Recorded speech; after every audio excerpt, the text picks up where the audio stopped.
Всім добрий вечір.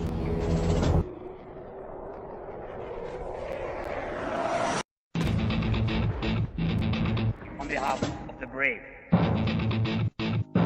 on behalf of every father and every mother who waits for freedom,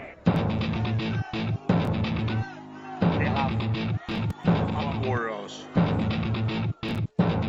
and paves the way for a new history.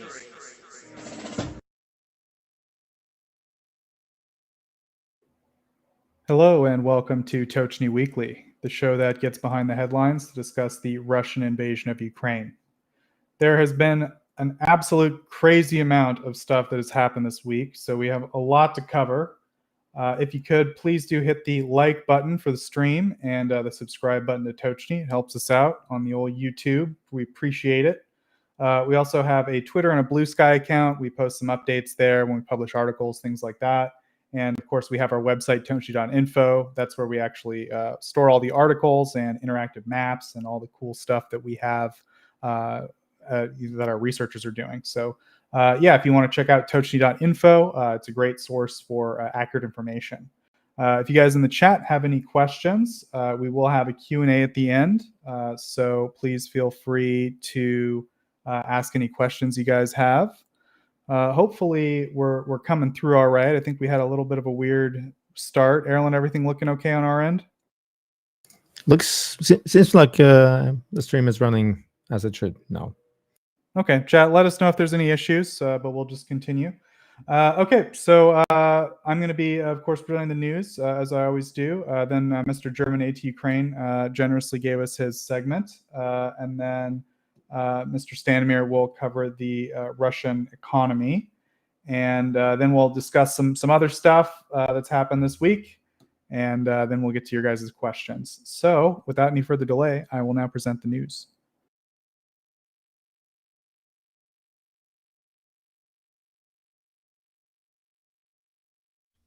These are the main headlines as of October 12th, 2025. During the night of October 9th, two separate fires erupted at major fuel installations in Russia's Volgograd region. NASA's satellite system confirmed the incidents, and regional officials later acknowledged that facilities roughly 500 kilometers from the active battlefront had sustained damage. Reports circulating on Telegram claim that the Lukoil gas processing complex in the town of Kotova had been struck by drones, and satellite fire monitoring data also indicated fires at a nearby oil pumping station. The Russian Telegram channel Astra, citing local residents, also reported that fires had erupted at the Kotova plant following an aerial strike. The report referenced earlier remarks by the governor, who confirmed activity at the same location.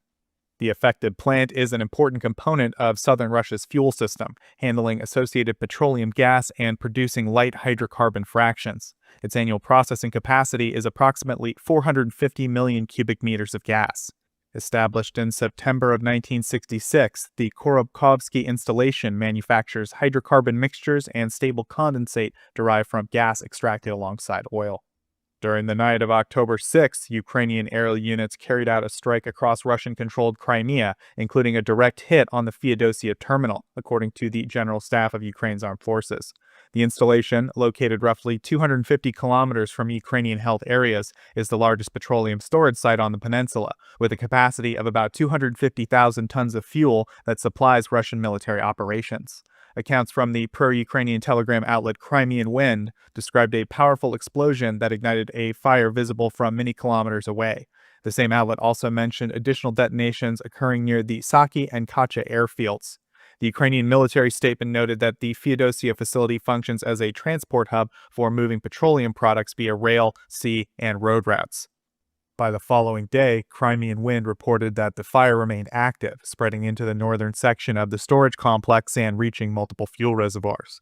Ukrainian forces were also said to have targeted munitions in the depot belonging to a logistics battalion of Russia's 18th Combined Arms Army elsewhere in Crimea, although the full effects of that strike are still being reviewed. Russia's defense ministry asserted that its air defenses had neutralized 251 Ukrainian drones that night, including 40 over Crimea. Feodosia was previously struck in October of 2024, and that incident led occupation authorities to impose an emergency response in the area. Ukraine has begun deploying its domestically produced Neptune and Flamingo cruise missiles together in coordinated operations against targets inside Russia, according to the president. The president stated that the initial outcomes from these systems' joint use are already evident. Zelensky indicated that the weapon pair had been employed during the previous week without disclosing the number of missiles involved. He said that while this does not represent large-scale deployment, the initial use has produced tangible results that observers can assess based on open information. The president also mentioned that actions carried out deeper within Russian territory have shown encouraging progress. The Flamingo is a long-range system newly developed in Ukraine and was first used in a large coordinated attack at the end of August, striking an FSB facility and several patrol vessels in Russian-occupied Crimea near Armyansk. Up next, we have economy and aid. Boy, there's a lot this week. The Netherlands has announced a new €200 million defense assistance package for Ukraine, focused on enhancing protection against Russian aerial and drone assaults. The Dutch defense minister and Ukraine's defense minister signed a memorandum of understanding on industrial cooperation under the Build with Ukraine initiative. The framework is designed to facilitate investment by Dutch companies in Ukraine and enable Ukrainian firms to establish joint operations in the Netherlands to expand collaborative defense production. The defense minister announced that the Netherlands will set up a coordination center in Kyiv to assist Dutch technology firms entering the Ukrainian market. He confirmed that both countries are working on joint weapons manufacturing projects, with the first announcement expected soon. Breckelmans emphasized that the objective is to build complementary partnerships, combining Ukraine's combat experience and innovative enterprises with Dutch technological expertise and industrial capacity to scale up production. The Ukrainian president described the new memorandum on joint drone production as a key development in Ukraine's defense partnership with the Netherlands, calling it one of the most promising areas of bilateral cooperation. He expressed appreciation for the Netherlands' ongoing support, which now totals about $9 billion since the beginning of Russia's full-scale invasion, and highlighted the country's additional $600 million contribution through the Pearl Initiative as an example for allies. Zelensky said he and Breckelmans also discussed expanding cooperation on drone production and advancing the new initiative's implementation.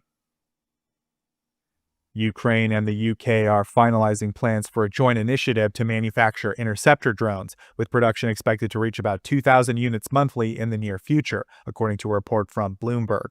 The project addresses Ukraine's immediate need for cost-effective air defense tools as Russia intensifies its use of unmanned aerial assaults, launching over 6,900 Shahed-type drones in September.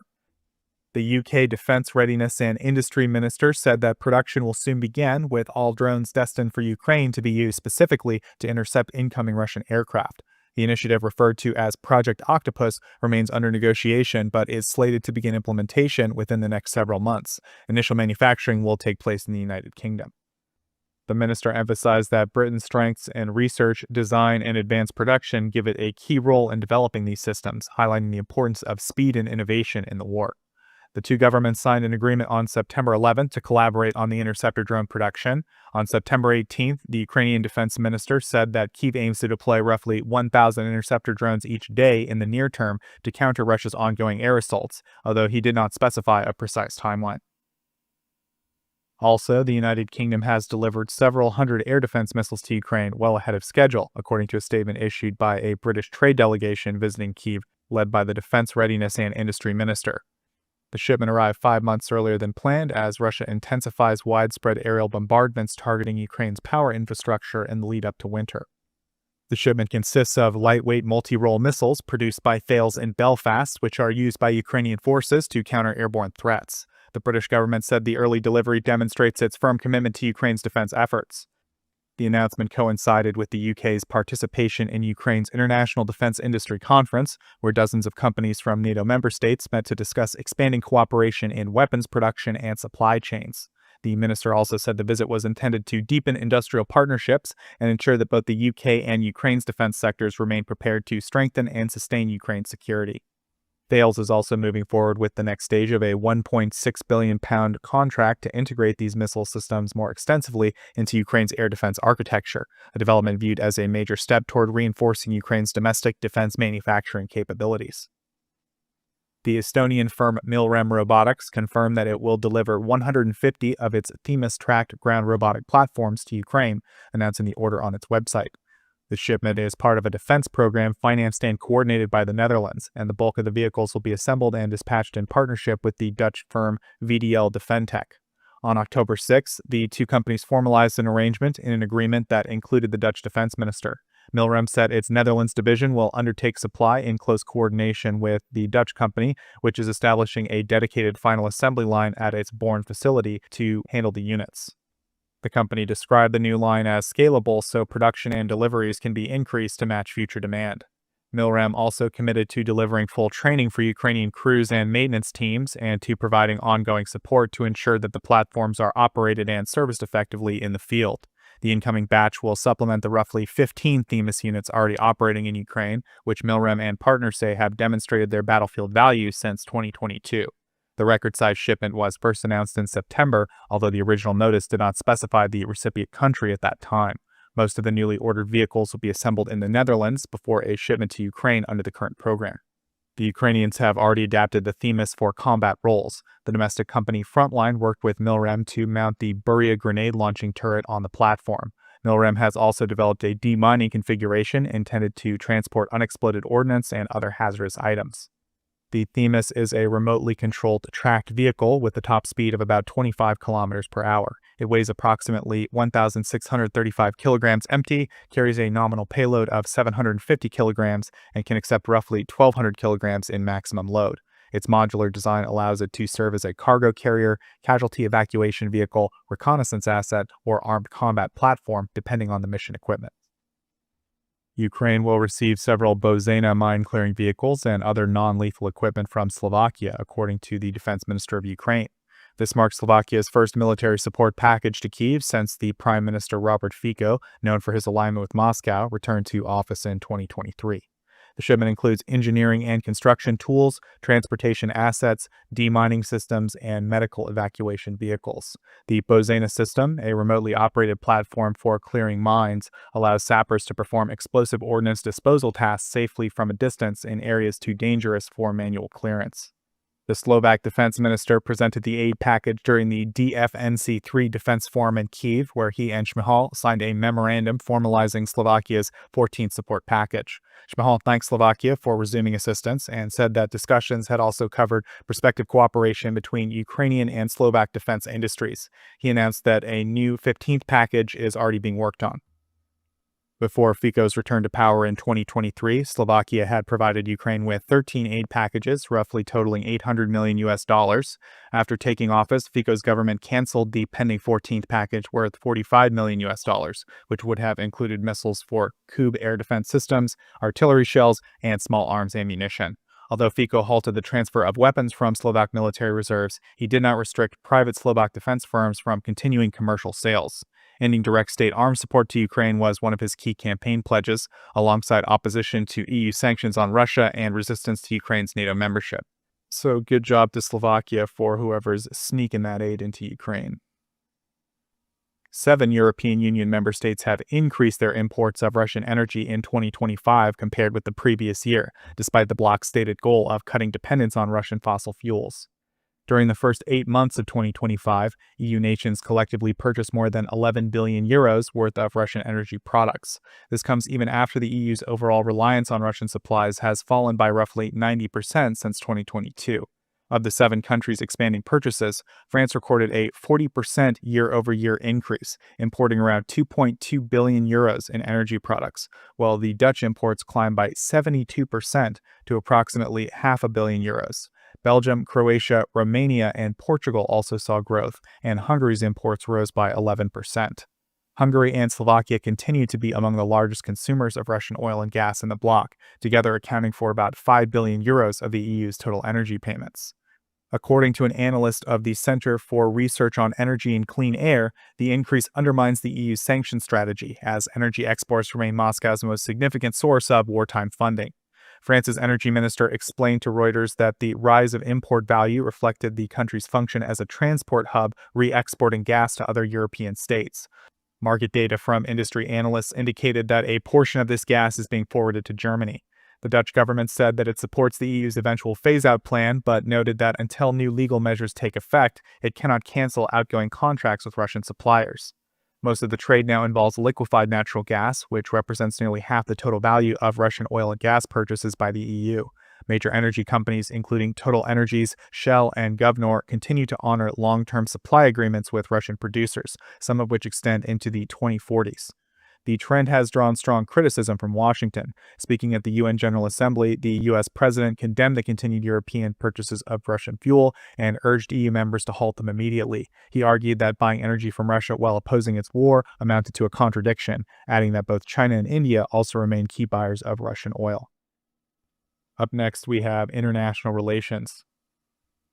Russian President Vladimir Putin has acknowledged that Russian air defense missiles were responsible for damaging an Azerbaijan Airlines passenger jet that crashed in December of 2024 and said that compensation has not been ruled out. He made the statement during a meeting with the Azerbaijani president in Dushanbe. The aircraft was operating a scheduled flight from Baku to Grozny when it was struck in Russian airspace. The crew attempted to divert to Aktau, Kazakhstan, but the plane crashed during the landing attempt. Of the 67 people on board, 38 lost their lives and 29 survived. Initial reports from Reuters and Euronews the day after the crash suggested strongly that Russian air defense forces had fired missiles at the jet and that the crew had been denied permission to land at Russian airports, instead being instructed to proceed to Kazakhstan.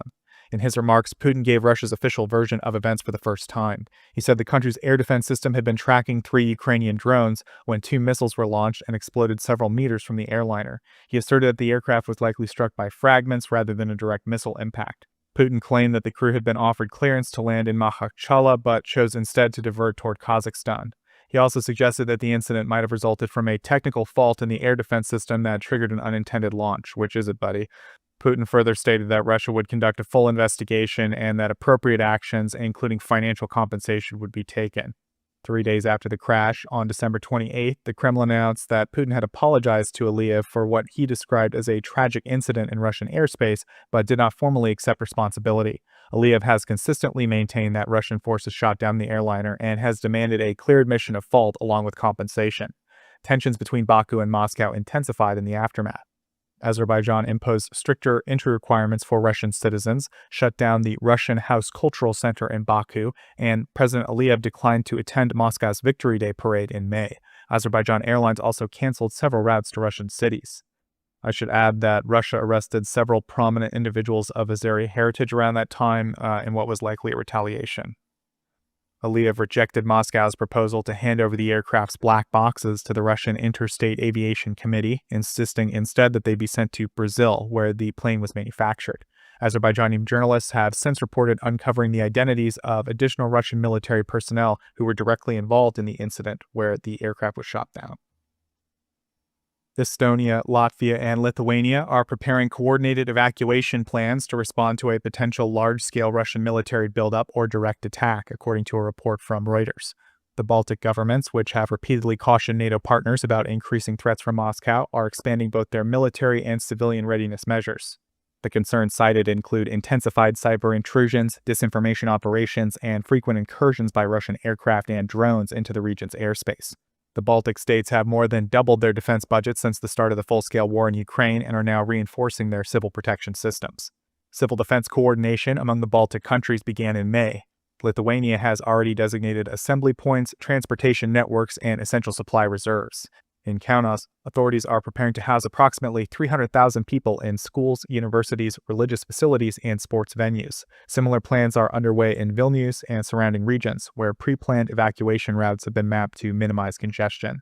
Lithuania's national security minister said that the preparations serve as a public demonstration of readiness and confirmed that the government has established detailed response protocols for emergencies.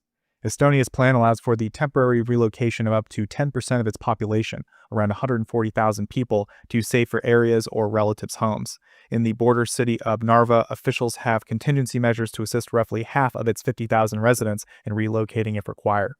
Latvia is planning for an even larger scale of movement. According to the deputy head of the State Fire and Rescue Service, up to 1/3 of the population, around 600,000 people, may be subject to evacuation depending on the severity of the situation. And last item this week, Latvia has ordered 841 Russian citizens to leave its territory by October 13th after determining that they had failed to meet legal residency requirements, including demonstrating Latvian language proficiency and completing a national security screening.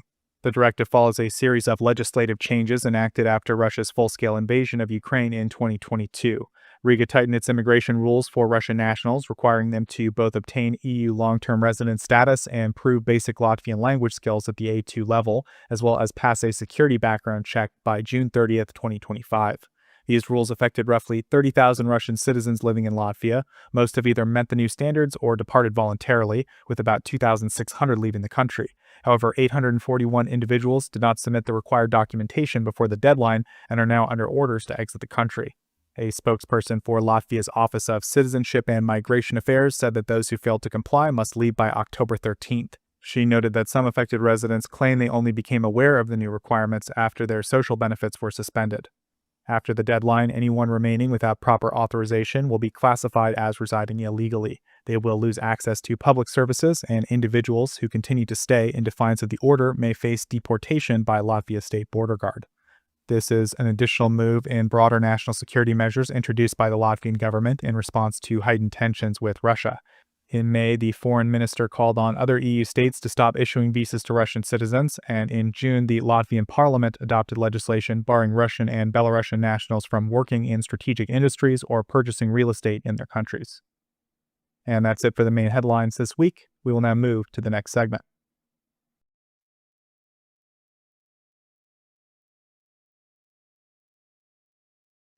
And the next segment is Gao, and he has recorded a video for us today because he could not attend the live stream. So I'm just going to play that. Hello guys, as always I will now present this week's most important news from Germany regarding Ukraine. However, this week I didn't know if I can be present in the stream, so I had to pre-record my segment. Sorry for that. We are starting with the delivery of newly produced armored ambulances, which got the fitting name Medigard. Which is special about these vehicles is that the medical equipment and the armor originated from Germany, but the final assembly was actually carried out in Ukraine. According to the German embassy in Ukraine, the German government financed and carried out the handover of 4 of these vehicles and already plans to deliver more of them in the future. These ambulances could already be part of the funding for the production of Ukrainian-made medical equipment announced by Chancellor Friedrich Merz and the German Minister of Defense in late May 2025. Those who want to see some additional images of these ambulances from the inside, the equipment, etc., can find them on my social media instances. A day later, on Tuesday, I reported that according to FAZ Research, Mercedes-Benz Special Trucks has received an order to deliver the fantastic amount of more than 1,000 Mercedes-Benz Zetros trucks to the AFU.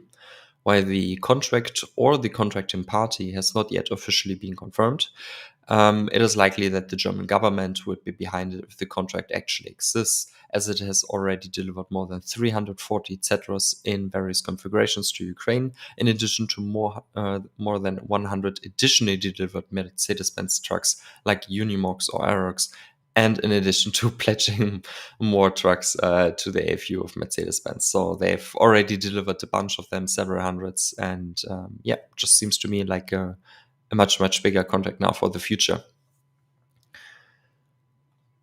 And next up, on Thursday, I reported that the Forces Operations blog stated that the German government has contracted Thales Belgium to deliver more than 30,000 unguided 70mm rockets and 30,000 guided 70mm rockets to Ukraine to rearm a few modified ME or Mi-8 helicopters. Sorry, switch to German for a second. Same as with the Zetros contract, this contract has, or the contract for Thales Belgium has not yet officially been confirmed.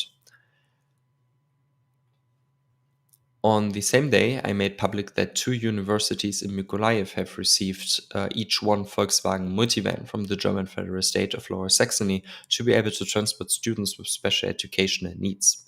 Judging by the flag inside the vehicles, at least part of the donation was most likely financed by the EU, although Ukrainian officials didn't acknowledge that, so it's technically just speculation on my end.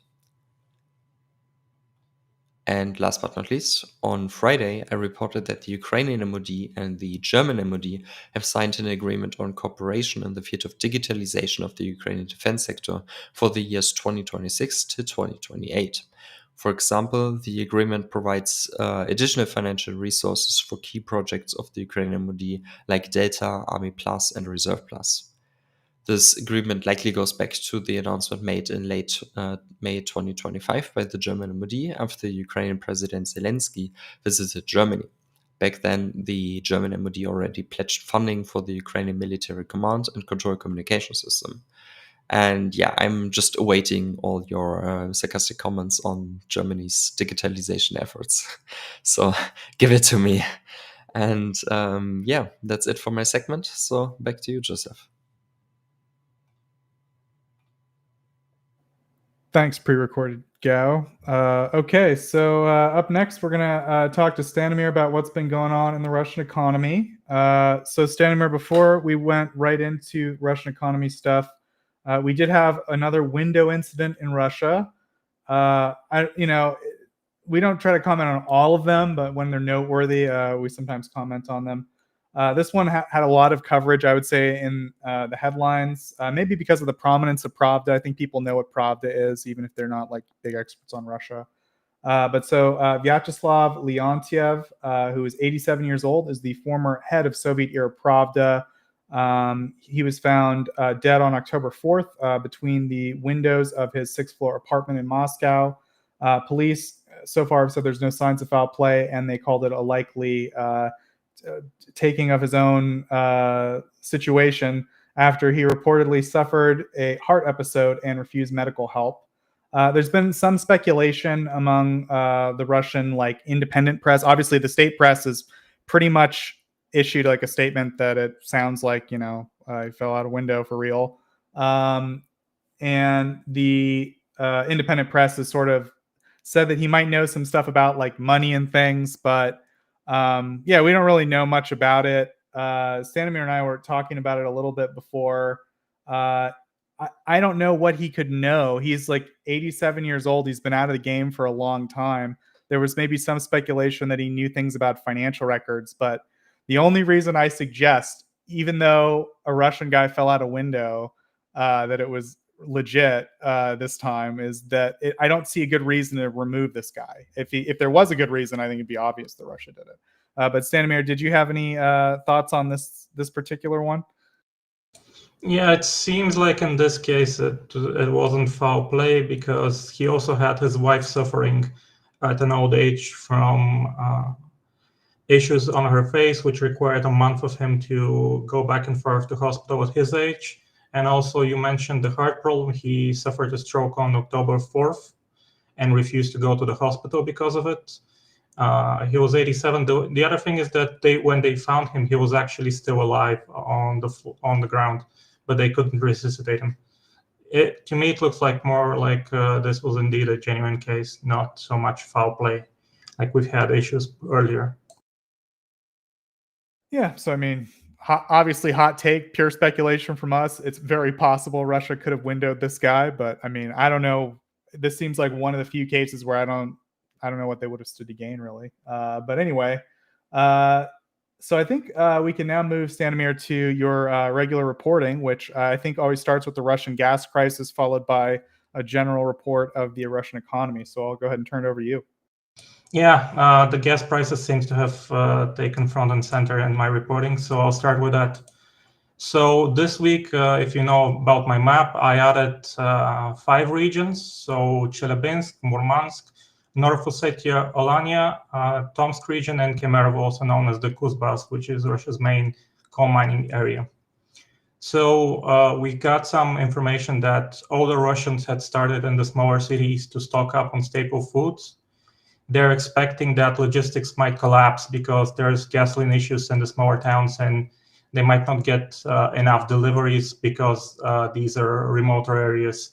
So they might be secondary in terms of priority when it comes to supplying with goods the local supermarkets.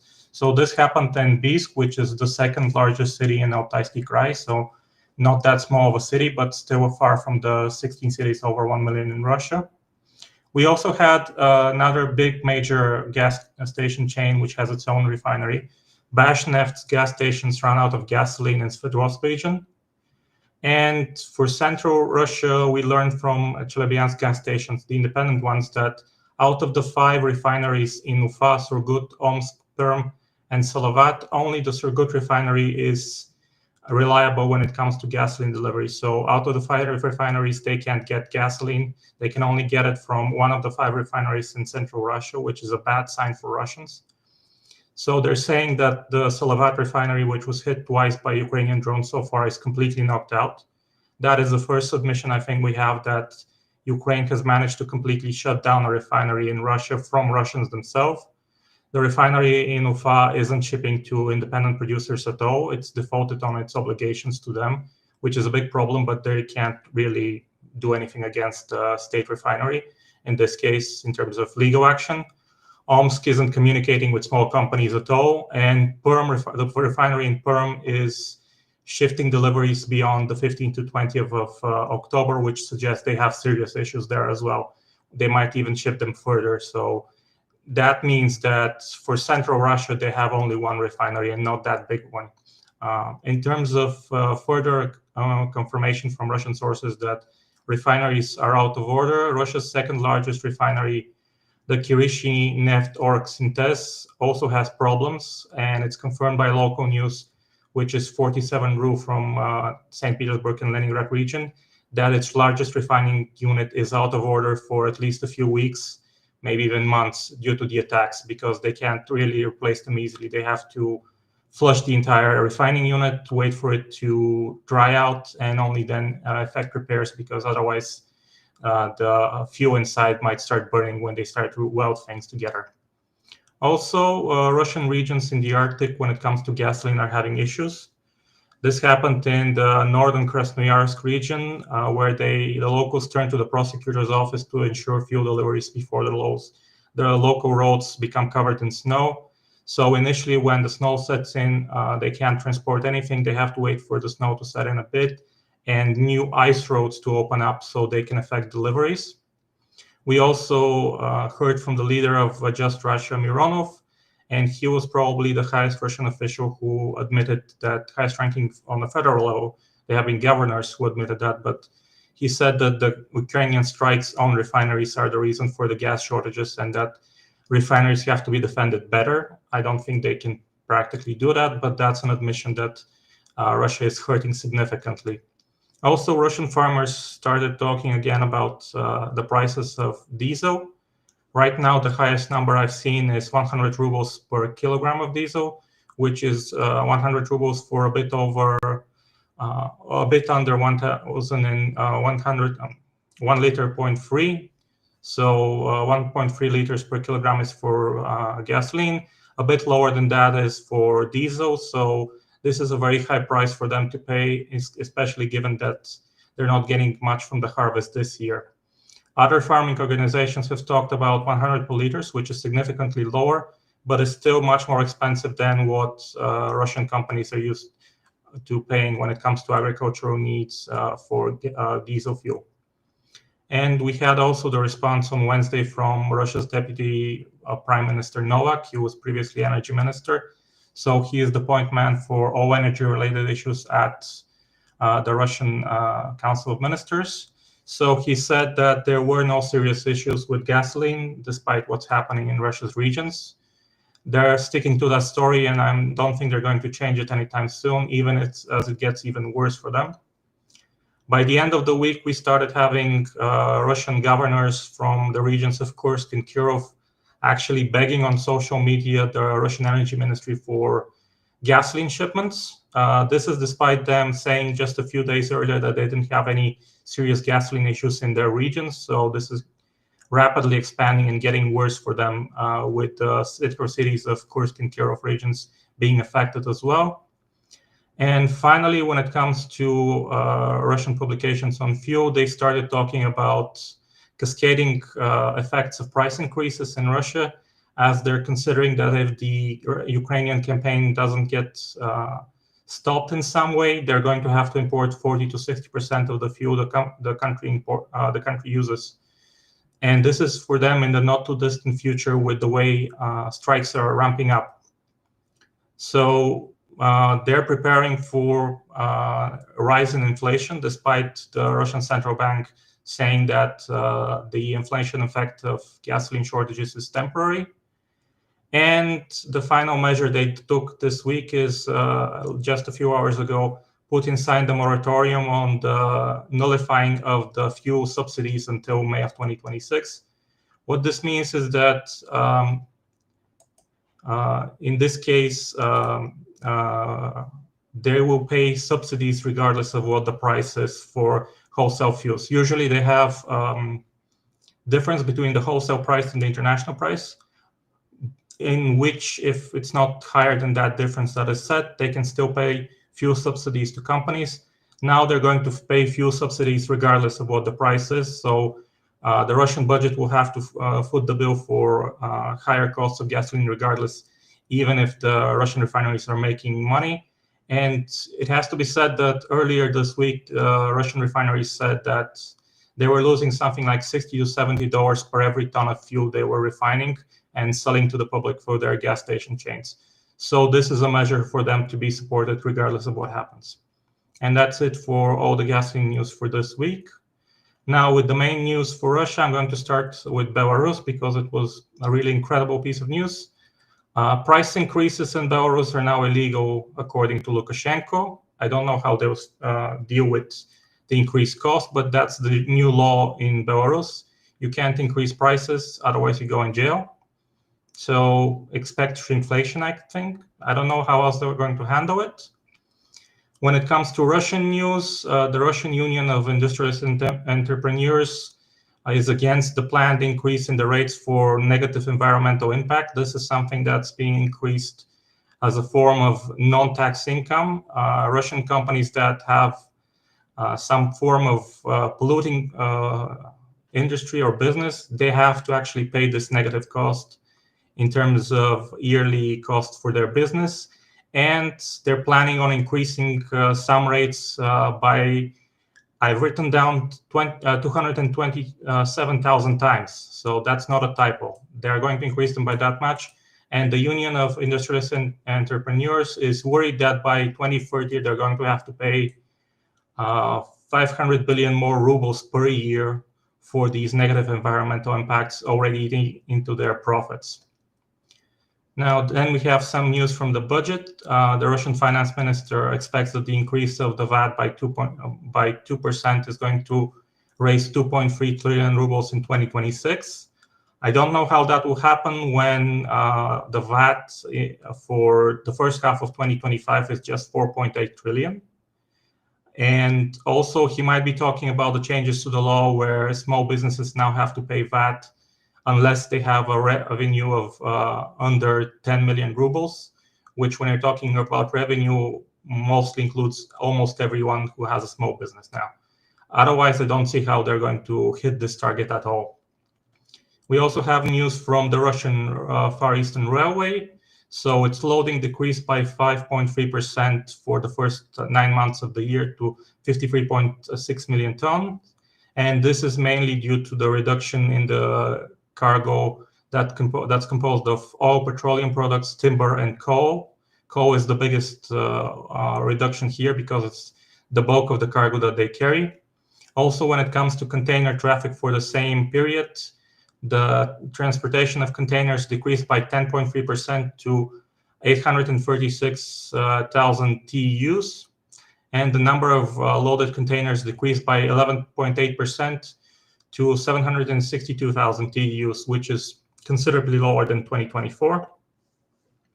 We also have news that Russian cinemas, because they have quotas on attendance and screenings, are actually having screenings that have a ticket price of just 1 ruble, and they're playing whatever happens to be on the docket that week, just to make up numbers so that they don't get penalties from up higher.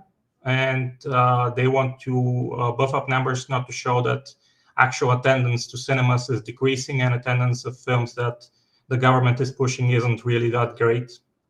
So that's another way they're going to fake data. We also had 2 protests this week in Russia that were actually combined into one.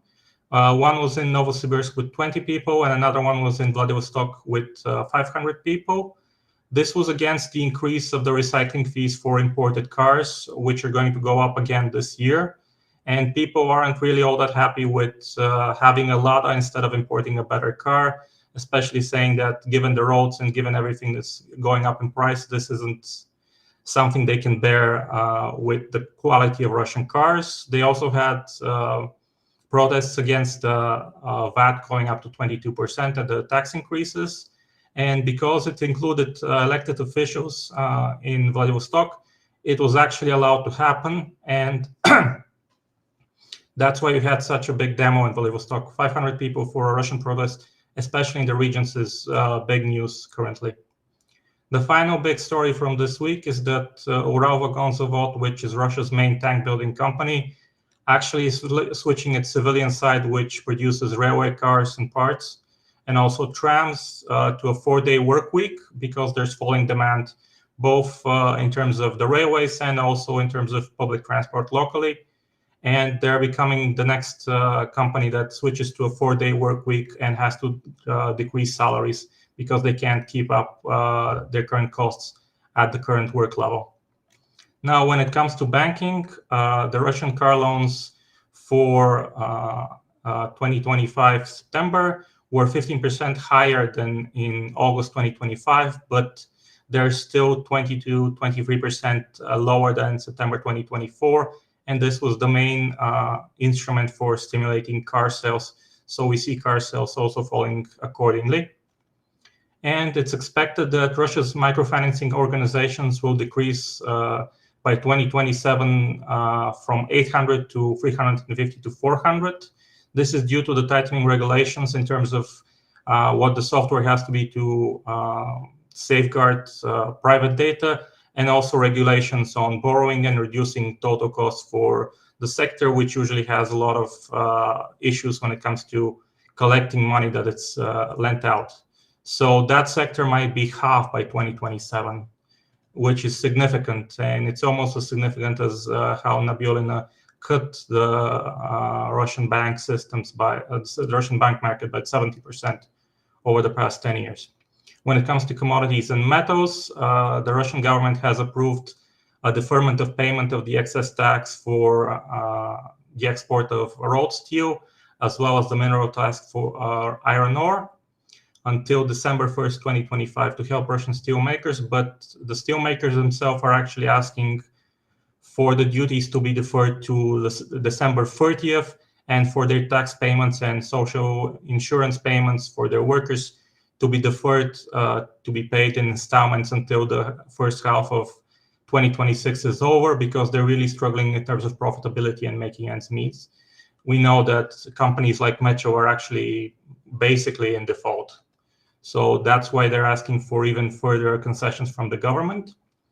When it comes to coal, Russian coal exports rose by 5%, dropped by 5% in August 2025 to the lowest since April 2025. They reached 17.1 million tons. However, when compared to August 2024, they are up 22%. And most of these are happening via the Russian Far East, because prices there are $7 to $20 higher than in Western Russia. So currently there's sort of a boom by Asian countries in terms of buying Russian oil, not oil, but Russian coal. But that should fizzle out over the next few months.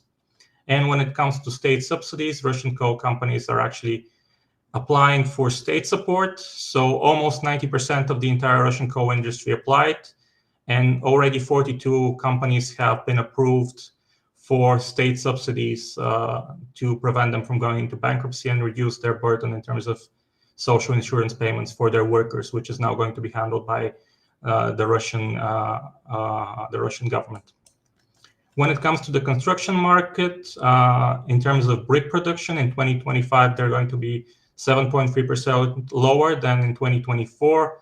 And it's expected that brick production may decrease by 43.2% over the next 5 years due to a drop in housing commissioning, and also the desire of Russian developers to optimize their costs and use less bricks in their buildings. When it comes to commissioning of new shopping centers in Russia's regions, they will decrease by 11% in 2025. However, most shopping centers in Russia are actually commissioned in Moscow and the big cities, not so much in the regions. However, they're still able to find tenants for these shopping centers, with the vacant space by the time of the opening of these regional shopping centers being only 20 to 30%. And we have news from Russia's biggest housing construction company when it comes to volume of space being built. I think PIC is larger in terms of actual revenue, but when it comes to volume being built, Samulet says that there is a severe shortage of construction workers on the market. Like I said previously, it's barely making a profit at 1.7 billion for the first half of 2025, but it still is looking for 25,000 workers in Moscow and Moscow region to finish its projects, and it's only able to find 16,000 out of them. So it has a 9,000 worker shortage in just those two regions of Russia alone. And when it comes to the other big company in terms of construction, PIC, which is the largest when it comes to revenue, it canceled its dividends policy. So in terms of the next several years, it's probably not going to be issuing dividends.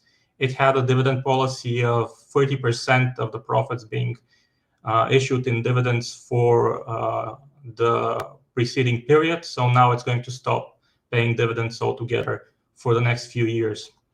The final story is about office space in Russia. We have that office space that's offered for rent rose by 25%, and the office space that's available for sale rose by 23% in terms of volumes on the market. And this is due to a drop in demand because a lot of big companies actually build their own office buildings. So it led to a decrease in the price of office buildings for rent and for sale by up to 20%. Now, when we come to interesting data points, we have the sales of new cars in Russia for the first 9 months dropped by 23%. I want to point out that some companies were initially more pessimistic, with Lada saying that its sales are going to drop by 30%. It has somewhat recovered, but is going to probably fall again for the last quarter because of the imposition of the new recycling fee that will make imports more expensive than they usually are, or they've been so far this year. Also, the Ministry of Digital Development, which also happens to cover data protection and data requirements for different things, it's looking into ways to ease the requirements for foreign tourists to get SIM cards. This is because these foreign tourists now use only Wi-Fi and don't buy mobile services, because Russia has a law that requires that if you want a SIM card in Russia, you need to submit your biometric data, and if you're just a tourist, you're not going through that. So this is lost revenue for the Russian telecoms, because tourists en masse are refusing to get SIM cards for their stay in Russia, even temporary ones, because they still require you to actually provide biometric data regardless of what you're using the SIM card for. We also had alcohol production rising by 3.07% in September. However, for the year itself, for the first 9 months so far, it's still 9.1% lower than for 2024, and alcohol production still hasn't recovered. And given that it started growing in May by 8.2% and in June by 8.9%, and now it's only higher by 3.0%, I think it's going to decrease further, and we might see a further decline in alcohol production for 2025 compared to 2024. And Russia's Civil Aviation Authority said that it expects by 2030 to decommission 339 civilian planes, including 109 foreign ones, and to decommission also 109 domestic and 10 foreign-built helicopters. Also, it has to be said, however, that they have other issues, because these are going to be decommissioned due to their age, but their SSJ-100 aircrafts, which are the Sukhoi superjets that use the French and Russian-built Sam-146 engines, it's been found out right now by Rostec that the new PD-8 domestic engines don't fit on these planes. So they have to actually redesign and rebuild portions of these planes. And that's another 150 planes that have to be rebuilt partially or be decommissioned by 2030, because they also have expiring engines by 2030, and they would need 300 engines of the PDA type on top of the reworks of their fuselage. So I'm guessing that all of these will be decommissioned at least temporarily, because they couldn't build the engines fast enough, and they haven't done any work on the engines to be remodeled, on the airplanes to be remodeled, so the airlines can take them offline and give them to the producer to re-engine them. I think this makes up another 11 to 12% of all civilian airliner planes in Russia. So it's another decrease in the number of planes, and probably it's going to mean that the SSJ 100 type will be decommissioned, and the new Sukhoi 100 plane is going to be available for airlines with the new PD8 engines, but deliveries of it will start only in 2027. So that further decreased the number of planes that Russia has to use. And it's a bit, how should I put it? It's a bit careless on the side of Rostec, knowing that the aircraft have to be modified for them to be re-engined, and knowing that they would also need a backlog of 300 engines to only bring it up at this point in terms of development. And also we had Russia reducing the quota for resident permits in 2026 to 3,800 from 5,500 in 2025. Russia's laws on actual residence permits are very strict. In 2024, even when it was much higher, it was only 10,600. And the final interesting news tidbit from this week is that the Russian truck market hasn't recovered. Actually, it's even in a worse state than it was earlier in the year. When it comes to heavy trucks over 16 tons, for the first 9 months of the year, sales decreased by 57.4%, with KAMAZ being the leading producer, but still not enough for it to recover into profitability. And if for the first quarter of 2025, the decrease was 47.9%, in the third quarter of 2025, it was 60%, and in the second quarter, 63%. So expect this number to get even worse, because logistics don't seem to be recovering fast enough for demand for heavy trucks to recover. Finally, we have the inflation and debt, and this week we have the inflation for the period from the 30th of September to October 6th, and it is again a high inflation number, and this time it's high as in the start of the year at 0.23% for the week. And the inflation for October is set at 0.2%, and for the year so far at 4.53%. However, I have to again tell everyone that this is without accurate data on fuels. So if I see in social media, in Russian social media, that the fuel prices for gasoline in small towns are now something like 79 rubles per liter, Rostat's data for that region on average is something like 59 rubles per liter.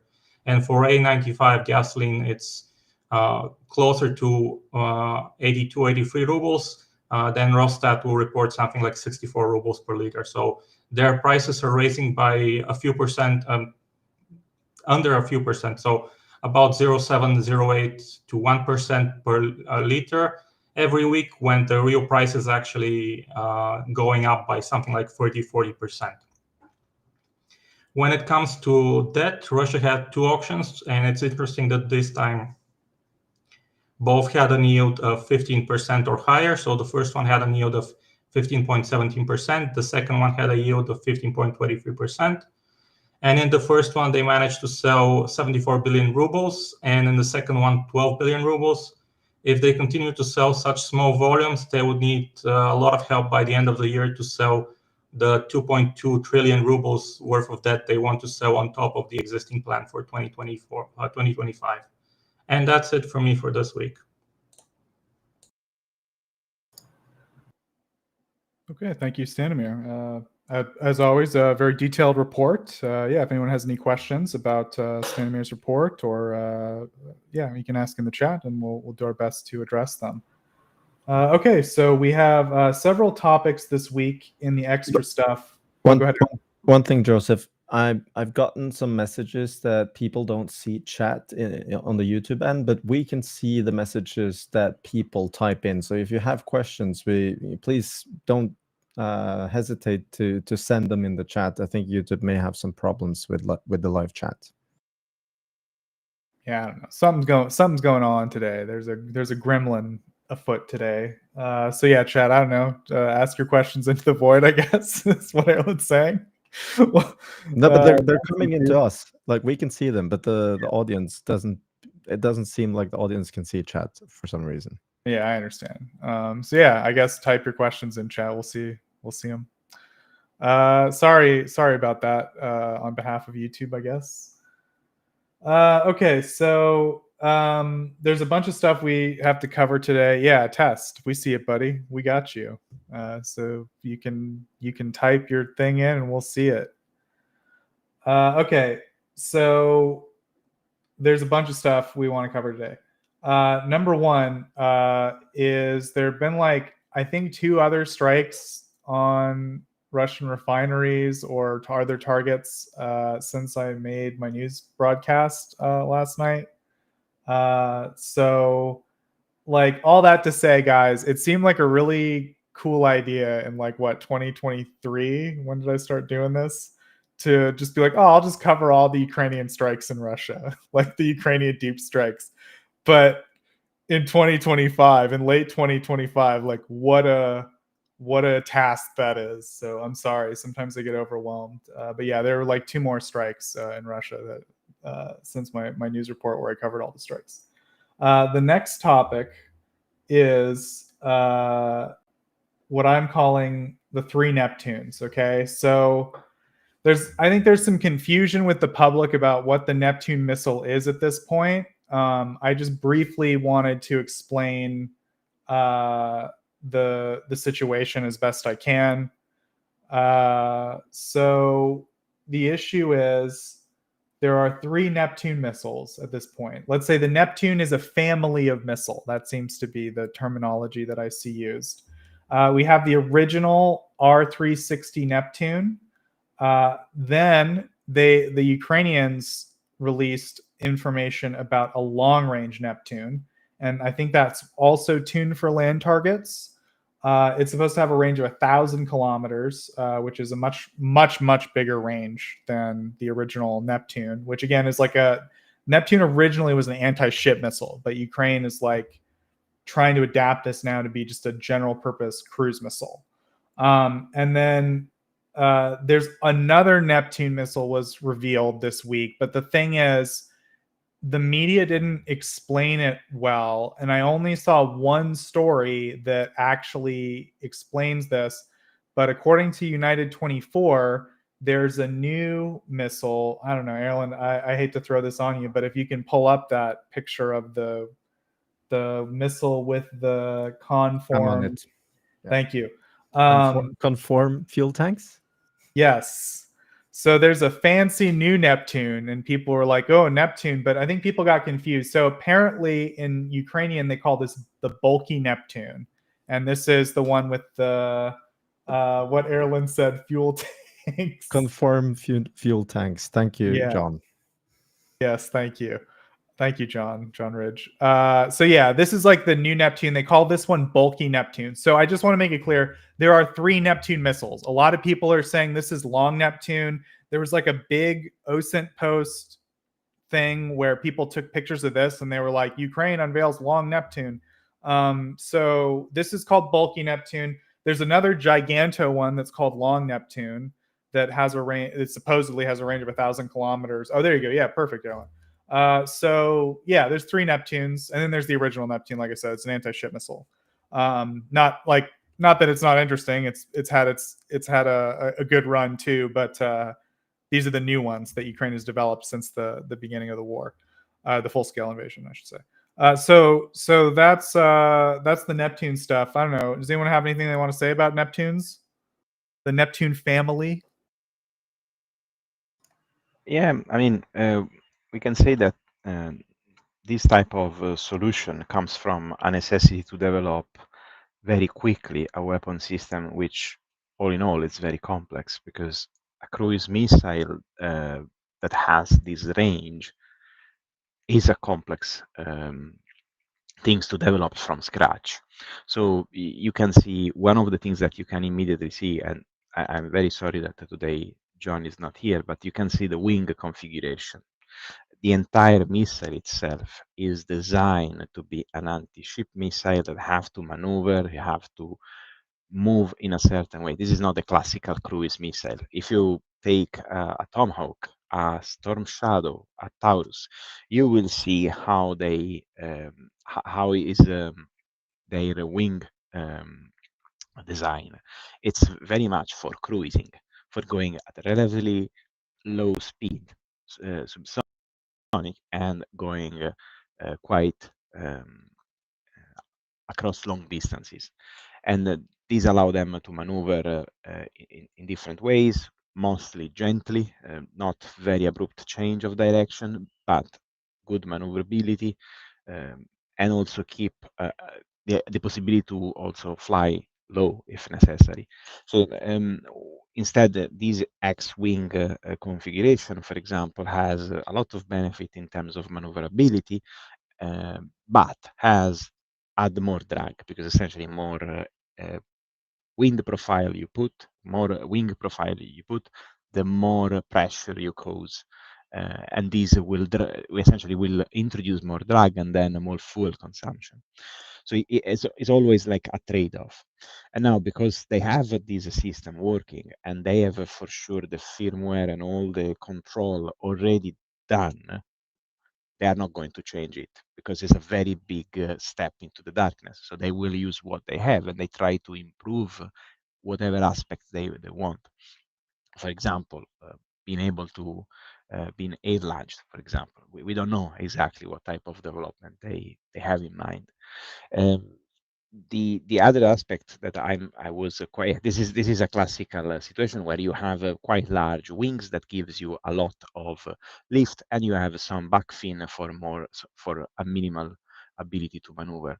So that's the classical configuration. Then you have these more aggressive wing. You can see this in the Taurus. You can see this into the Storm Shadow, where you have more attention to being low observable object. So you want to try to use geometry, because there is no RAM on this missile, no radar absorbing material, in order to try to make your radar cross section the smallest as possible. So and also this helps the missile, because the shape that these missiles like Storm Shadow and JSAMs, for example, they give also lift to the, so you have the ability to have some lift, so you don't need a very big wings, which allows you to have less drag, less radar cross section. So just to wrap up everything, so this means that, of course, this is a very potent weapon, because it has a very big payload and has a very good range, but of course has also other drawbacks that comes from the fact that this was an anti-ship missile, wasn't a cruise missile. So that's to give a very generic discussion. And also, if you want to be picky, I mean, this probably, I'm not sure if this is a real model or is a mock-up, but you can see that this has been done, literally, they have mounted, so they have welded on the structure. If you zoom, you can see the seam. Yeah, there. So this is essentially something to give more range. That's it. It's very similar to what happened with the F-16. At a certain point, you've seen these conformal fuel tanks attached on the F-16 to give more range. So these could be an increase in weight. So they had an increase in weight for warhead or other things. They had to increase. They wanted to have the same range, so they put more fuel on it, or they just wanted to extend it. I think we can take a question from chat, Daniela, since we're on the topic. So, Genix is asking, would JASSM be better than Tomahawk?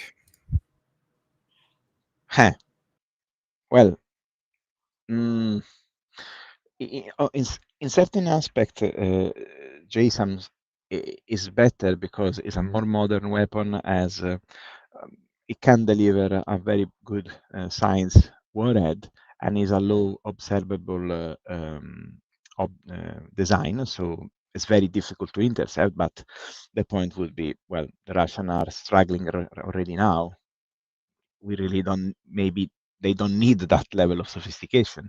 On the other side, the JSONs had a very big tactical card to the Ukrainians, because this is air launched, like Storm Shadow, like Taurus potentially. So you can essentially launch from any direction. Instead, with Tomahawk, which I'm less familiar with this land version, you are pretty much fixed. You expose yourself to eventually being identified and then being attacked potentially. Of course, you have a very long range. It's a very well established weapon, so I'm sure it will be effective. I don't think there is a better. It really depends on first of all, the willingness of Trump and the Europeans to pay and finally don't stop talking about escalation.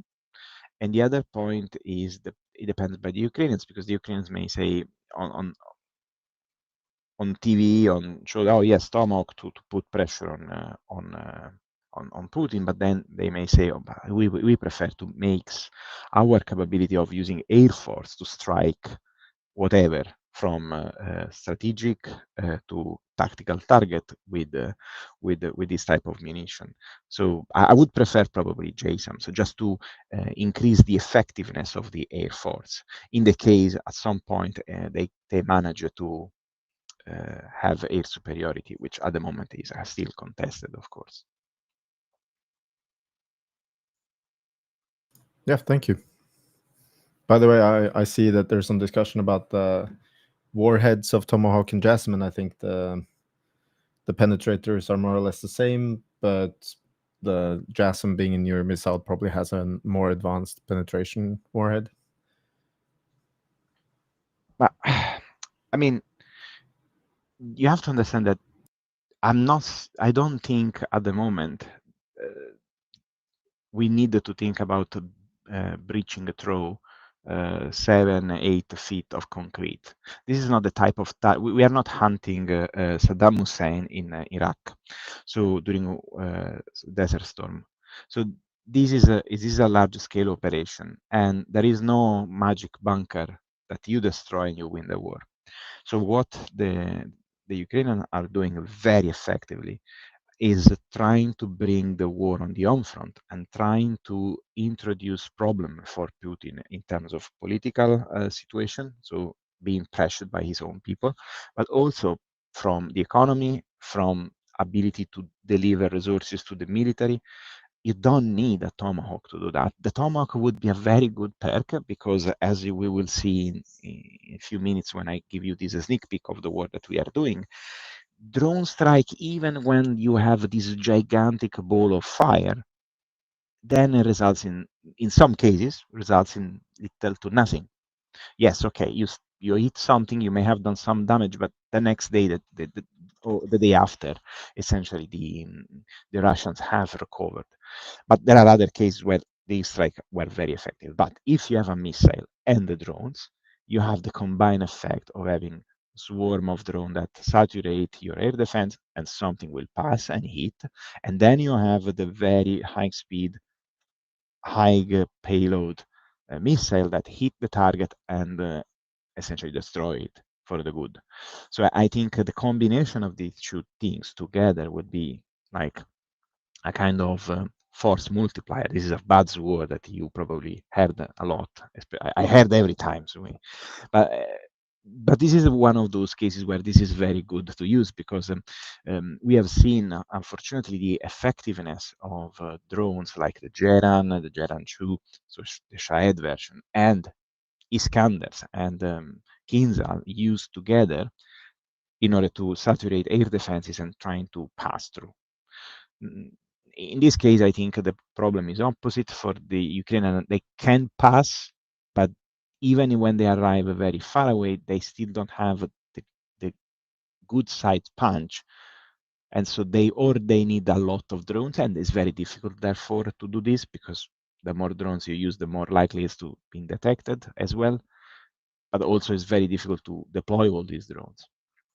So the use of missiles or other means to give a more potent response to these strikes, I think is a very good direction.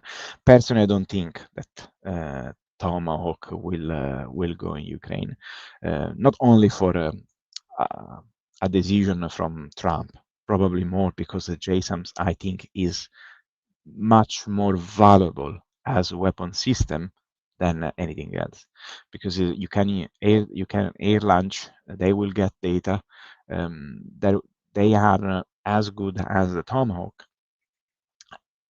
and they have a very small radar cross section, so they will penetrate even better. But what about the range difference? I mean, JASSM ER, which is the newest variant of the JASSM, has official range of around 1,000 kilometers, so we can expect it to probably have maybe 1,500 kilometer range. Yeah, but then you compromise the precision, and then it comes to where to use. Yes, I don't think it compromises the precision, but it probably compromises the flight time. Yeah. But the Tomahawks have, some of the variants have more than 2,000 kilometer range, and so we don't know what version they will get, if they get, and also I'm quite skeptical about if there will be any restriction. I think there will be anyway. We may not know immediately, but there will be, because I really, at this point, I don't believe what I hear from Trump anymore. I mean, I never, but I think the problem is not the range, because if you look at most of the good target that Russia has, they are very much in the range of 1,000, 1,200 kilometers. So having a good supply of JSONs, so that you can strike with not only efficacy but with frequency, I think is better than a few Tomahawks. Because we have to be honest, how many Tomahawks Trump will give to Ukraine?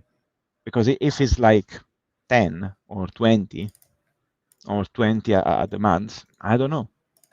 Because you have to think that some of these will be intercepted. Maybe a TLAM launcher will be destroyed somehow, because it will happen. So I don't know. I think the range is, of course, a very tempting thing. And to the audience, when you have a 1,600 kilometer of range, doesn't mean that you go at that distance or even beyond if you can.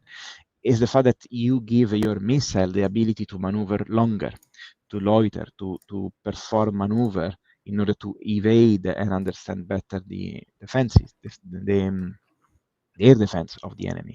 So if you have 500 kilometers, you can go straight to 500 kilometer range, but this will expose you a lot. So what you do, you maneuver, and if you maneuver, you consume more fuel. So this means that your effective range is smaller than that. So your point is completely valid.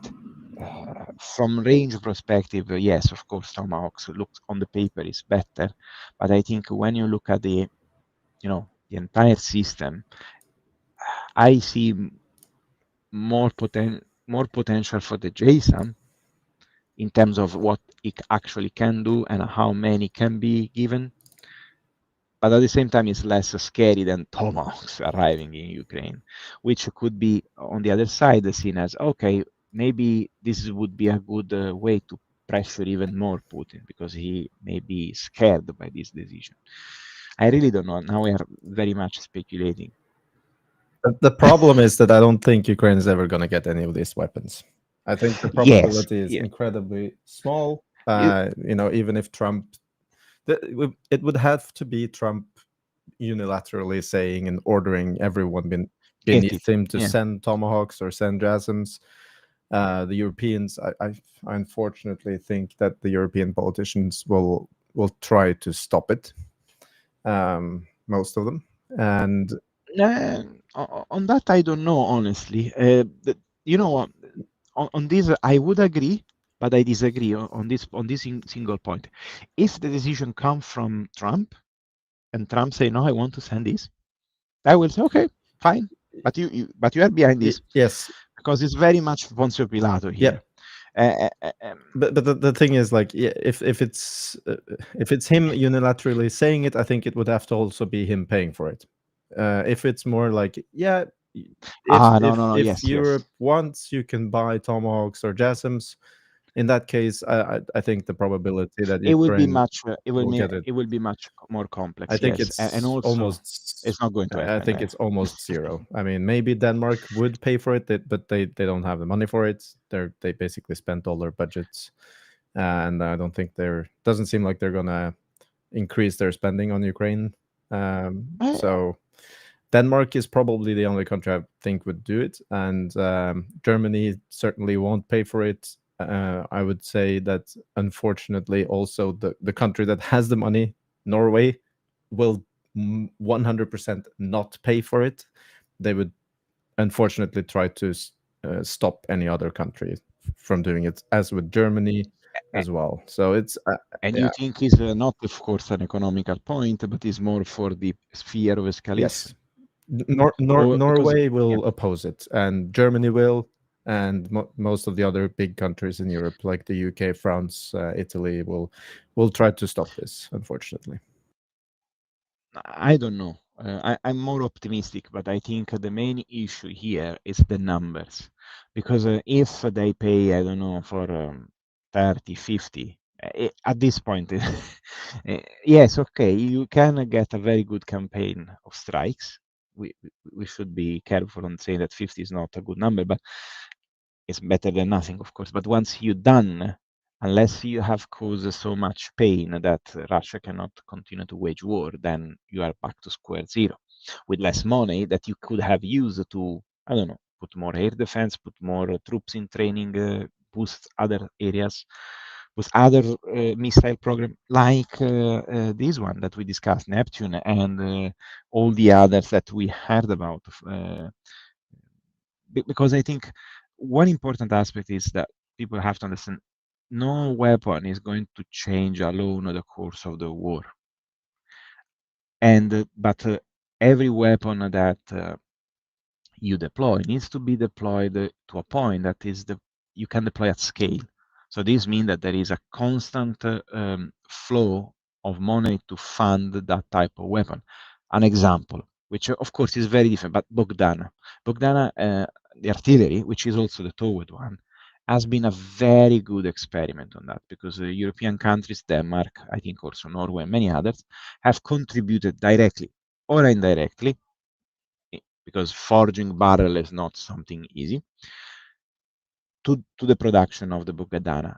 And now they allegedly, but I tend to believe to that number, is 40 Bogdana per month, which is unthinkable for a European country right now.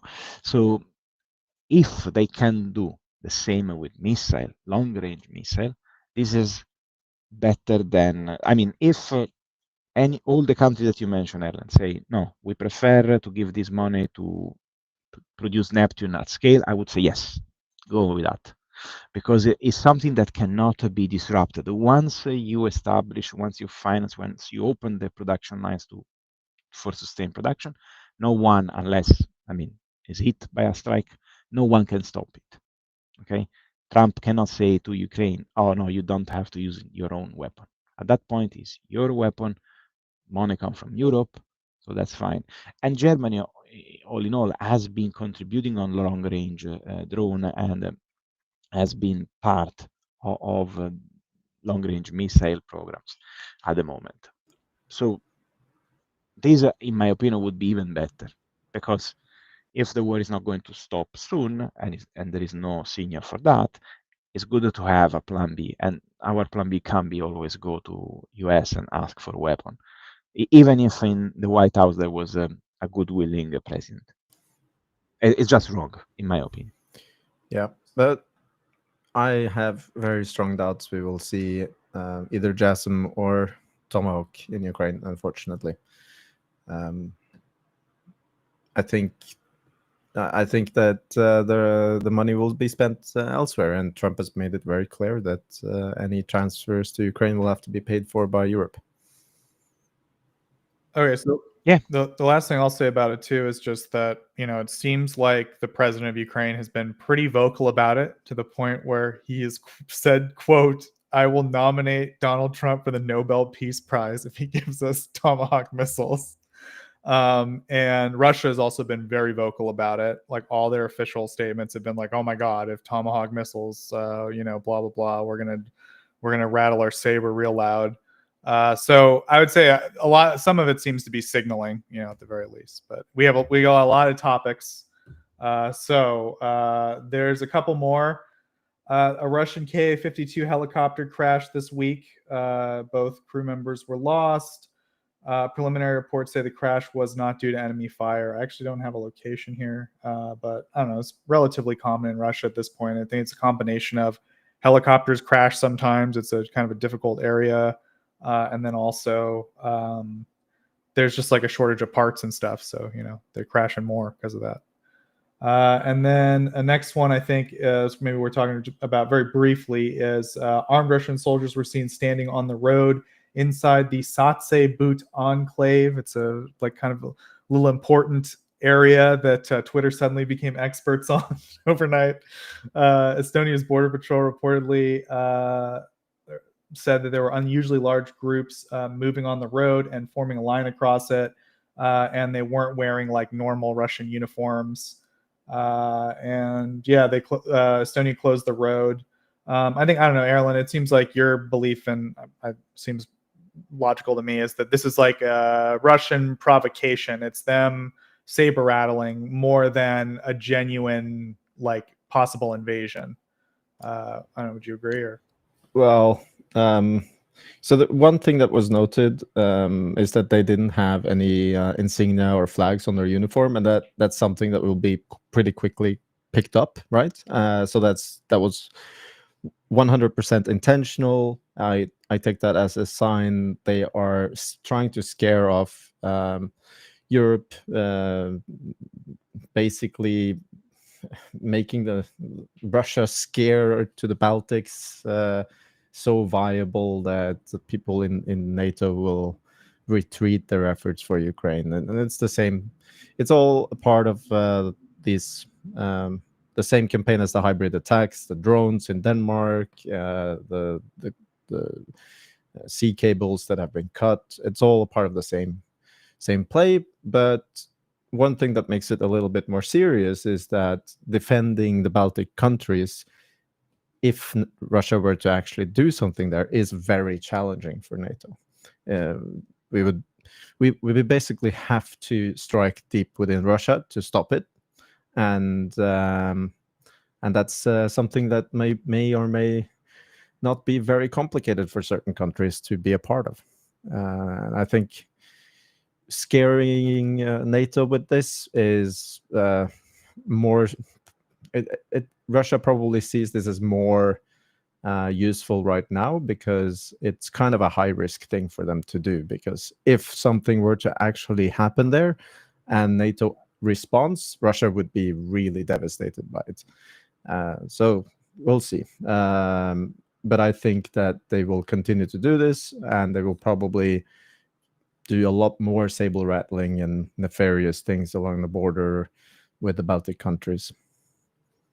Yeah, I think we can put this in the bucket of all those aircraft incursions and drone incursions. It's them kind of, pushing the boundaries of their little hybrid salami war, right?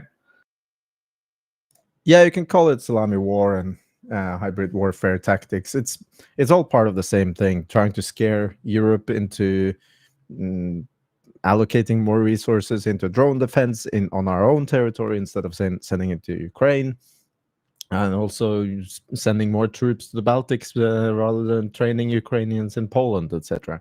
So it's all about Ukraine right now. The problem is it can suddenly not be about Ukraine anymore, and then we have much larger problems. Yep, that's why we gotta help Ukraine now. Anyway, so the next topic is this is a kind of a big one. Big if true, that's my hot take. According to reports from the Financial Times and Reuters, the United States has been providing Ukraine with intelligence support to help plan strikes inside Russia. This includes data on target selection, flight routes, timing, and vulnerabilities of Russian energy infrastructure, such as oil refineries. Ukraine retains final decision-making authority on which targets are being hit.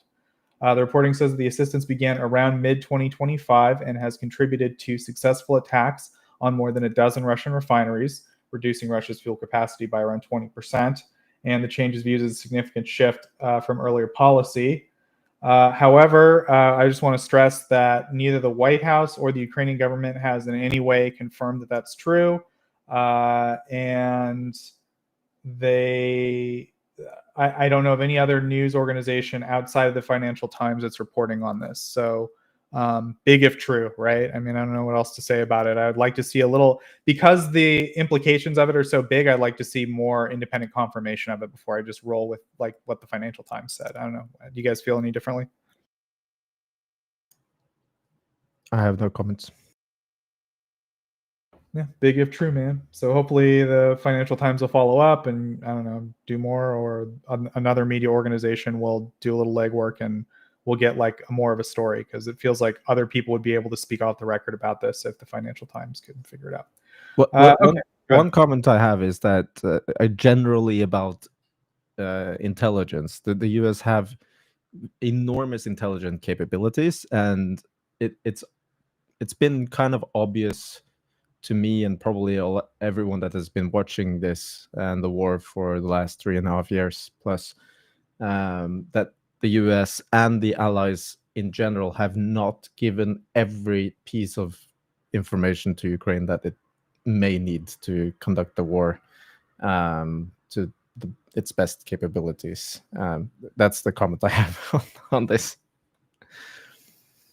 Yeah, I'd say it's definitely a positive change if proven to be true. I think more of the story for me is like, we just need someone besides just the Financial Times speaking off the record sources to confirm it. I would say, just for people who might not be like, I don't know, Americans or whatever, or you know, care about such things, I would say the Financial Times is a reasonably like reputable media outlet. So I'm like, no, I'm not impugning them at all, but it just, for me, having one source to say something that huge is like a little bit iffy. So I just want to wait to see if other media are willing to like really dig into this and make sure that it's the case. And I mean, you know, if it's true, I think, as Erlend said, it'd be a positive step, because we definitely haven't seen as much sharing in the past. Okay. And then the last topic for the extra stuff I want to bring up this week was Melania Trump announced that 8 Ukrainian children were taken, who were taken or displaced during the war, have been reunited with their families. There were people that were, you know, kidnapped into Russia. Ukrainian officials and international organizations continue to accuse Russia, of course, of, oh, that's all just boilerplate. The point is, there were 8 Ukrainians rescued, and at the sort of end of this report, which is all good. Like, I guess I want to frame this by saying, in general, it seems the U.S. President Donald Trump has said on at least one occasion that his wife is responsible for him changing his mind about what's going on with Russia and this peace deal. And that's, you know, she seems to have been like kind of supporting Ukraine, one of the key Ukraine supporters in the White House. So this is all good. Like, it's a wholesome story. She was able to, you know, get 8 deported children back to their families in Ukraine. The kind of like unusual part that was like strange that was reported along this, it would have all been a wholesome story, but it was said Melania Trump announced that she had like a private channel to President Vladimir Putin, and that they had basically been talking about this, and that's like kind of how it was organized. And, you know, I don't know. It just there was kind of just like a huh from me. I think for a lot of people, like, what is this private channel? Like, how does that work? But I don't know. It's obviously good news. I think is should be commended for managing to reunite 8 children with their families. That's definitely positive news. But definitely got some questions about this private line to President Putin that Melania Trump has and what's going on there. I don't know. Anyone have any comments about that? I just want to say that I saw a few people online saying like Melania Trump is a Russian agent, and the most obvious thing to say in response to that is that she probably wouldn't have said what she said on television if she is a Russian agent. Another comment is that generally when someone that isn't the president in the US have some sort of open line to a foreign president and talks about it like this, then there would be released some sort of memorandum or side note to what those conversations are limited to. And I've yet to see some announcement being made, which I think is fairly unprofessional by the White House. Yeah. So yeah, definitely some questions there. And I don't know, just kind of an interesting little story. It was pretty widely reported, and as I said, like it was sort of a thing of was like, oh, Melania Trump helping Ukraine, good news, good news. Private line to President Vladimir Putin. What? So anyway, that's pretty much it for the topics I wanted to cover. So now I think we can move to Q&A. Do we have any questions in the chat? I think Daniela wanted to present some stuff. Oh, okay. Yeah. So Daniela, what do you have for us this week? Good evening. Regarding the news for today on deep strikes, we have been working on essentially since June to collect every long-range strike, but also short-range, because some of these strikes have occurred in the illegally occupied territories of Ukraine, and in particular Crimea. And we have been trying to, first of all, categorize each strike, verify the actual strike, trying to do as much as possible post-attack damage assessment, and essentially today I released, let's say, a sneak peek of what will be the next article on which we are working right now, which concentrate on these what I call a summer offensive, a Ukrainian summer offensive on the Russian home front. Erlend, I sent to you, if you can show not this map, but the one there is a one that I published today. Yeah, that one. Yeah. So this I published today. This one, thanks to Chris for his amazing work, because essentially I just made a very sketchy map like the one that you can see, and then he made the magic. So thank you, Chris, for your hard work.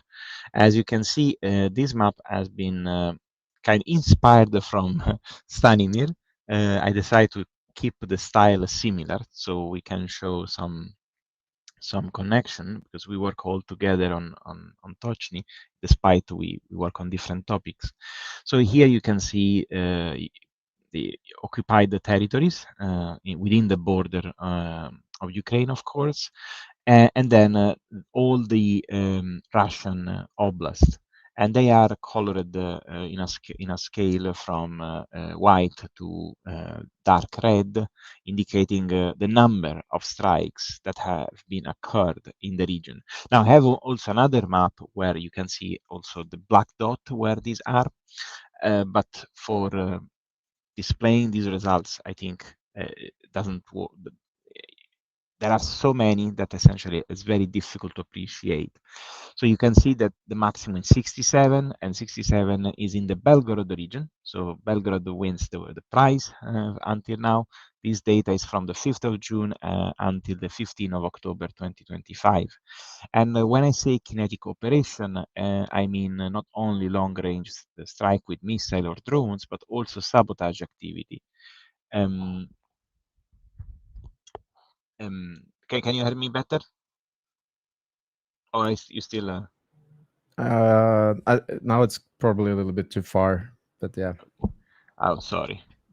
So what I was saying, yeah, the main point of this map essentially was to try to understand which region was mostly affected, and it's interesting because, of course, the very first result that comes immediately obvious is that the region closer to the front line are the more affected, but not the most. In particular, you can see the Crimea has been subjected to a large number of strikes or kinetic action, around 65 since June, and these were mostly against air defense system and also radar.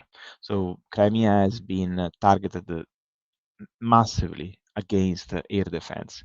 But this is not always the case because, for example, there have been strikes against air defense and also air defense related infrastructure. For example, ammo depot that house rockets for mostly rockets for air defense systems.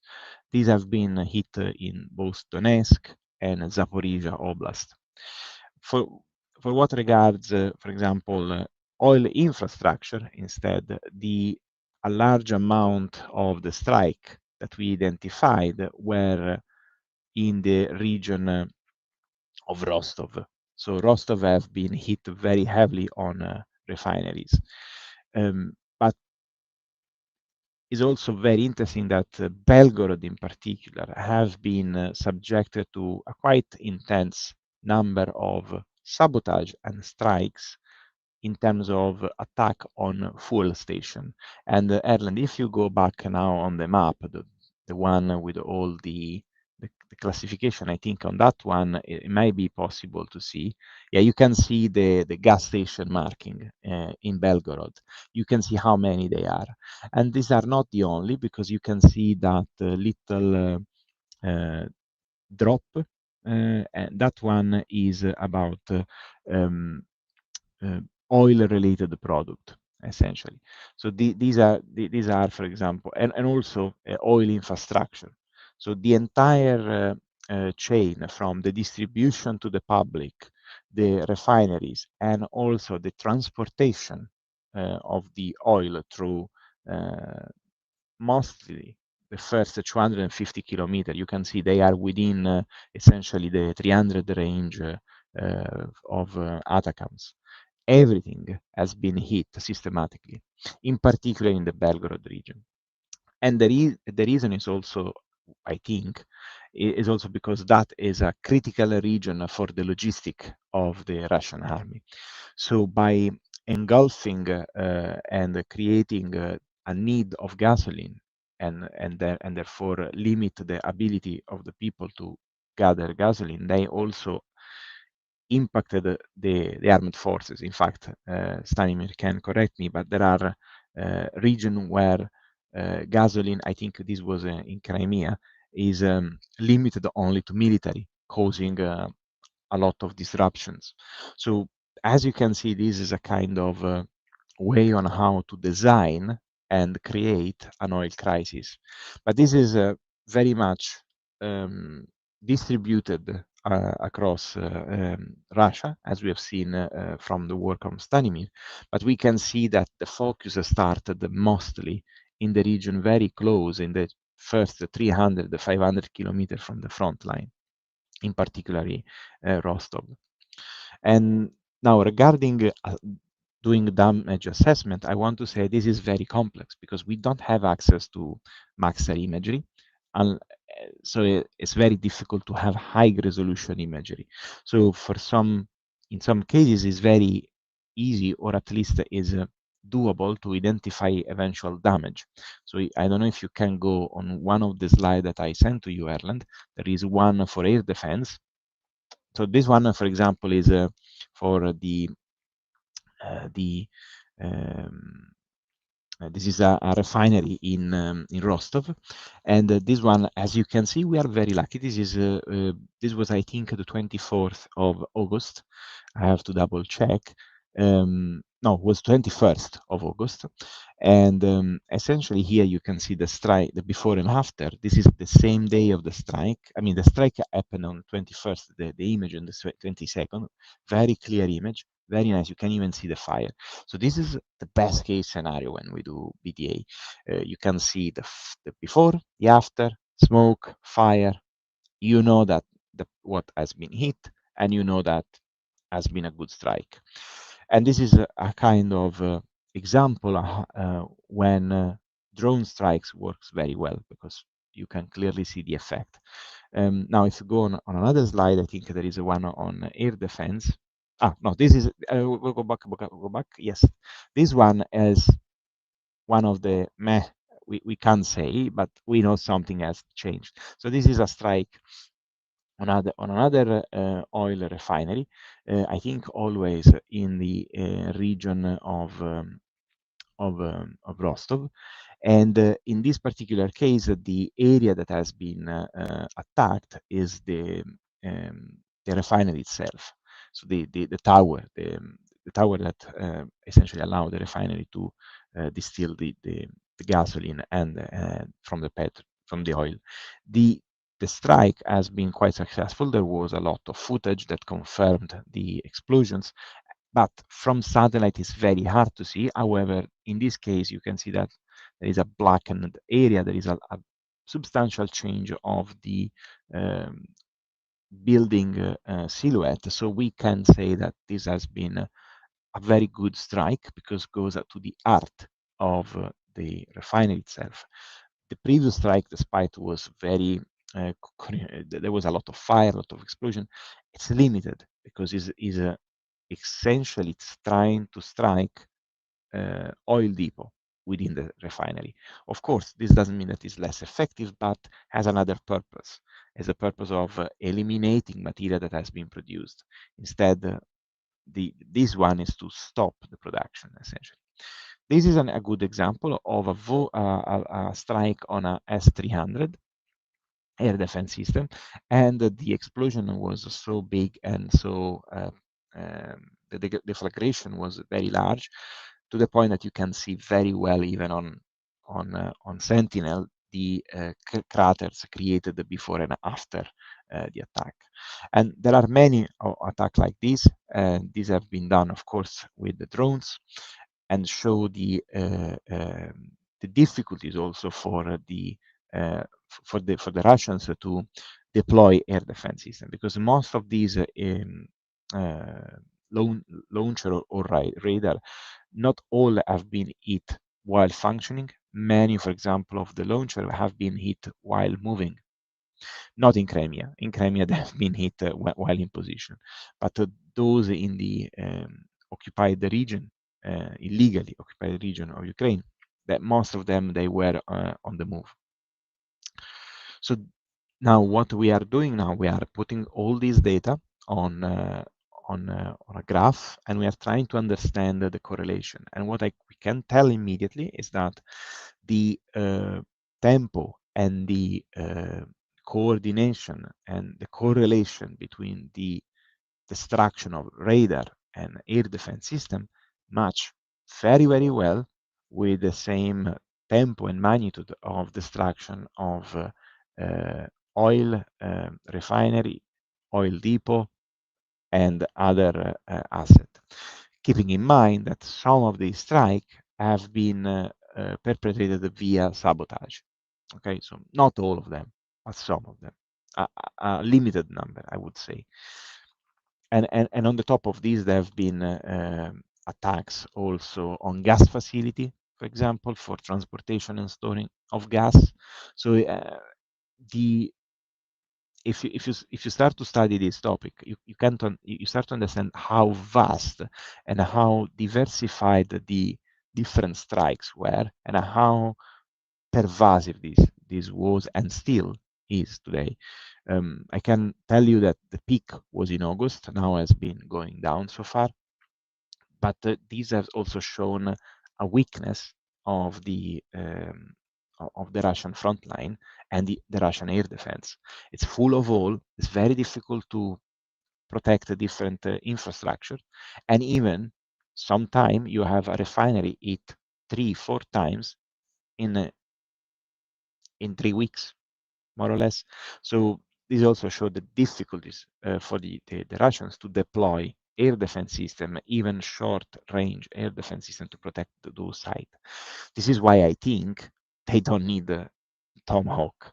If they have even a stable production of Neptune, more Storm Shadow from France and UK, maybe Taurus, if ever happen, that would be more than enough. Even JSOMs, we can reach out.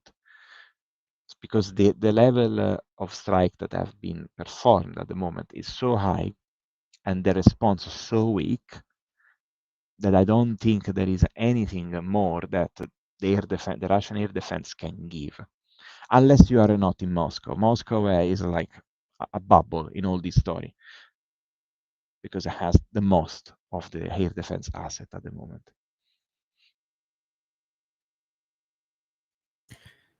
Okay, thank you so much, Daniele. We're looking forward to seeing the article in full when you publish it on our website, but thank you for giving us a sneak peek. You're welcome. And if there is any question, I can answer. So I see there is at least one question that we haven't answered.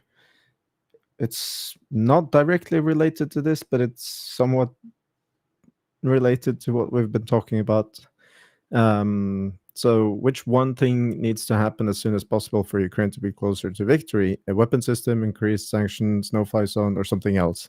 Well, if you choose from my perspective, my personal view, if I have to choose between the alternatives given by Void Strider here, I'm guessing, first of all, I don't like the term no-fly zone. I would rather call it a counter cruise missile and drone mission, or air defense mission in certain parts of Ukraine. Let's say easily in easy kind of approach, or not easy approach, but if you just say from Kyiv and westward, Western allies would fly counter cruise missile and drone missions from now on. That would be, I think, probably the one thing that would help Ukraine the most, and not necessarily because the effect that has on the ground per se, but because it would free up enormous amount of resources that Ukraine could use closer to the front lines and around more strategic and tactical targets, which is of course a lot more resources than we can give to Ukraine in one go. If I can add. Yep. Yeah. Please. That was my my 2 cents on this, but I think no worries. it's a very difficult question to answer fully. But yeah, please go ahead. No, I would give it your same answer, but I would add another things. In your question, you said something that I think many Europeans leaders have to understand: win. So if victory, sorry, if we still think about the least possible situation is kind of a ceasefire, we don't have to provoke, may not win too much.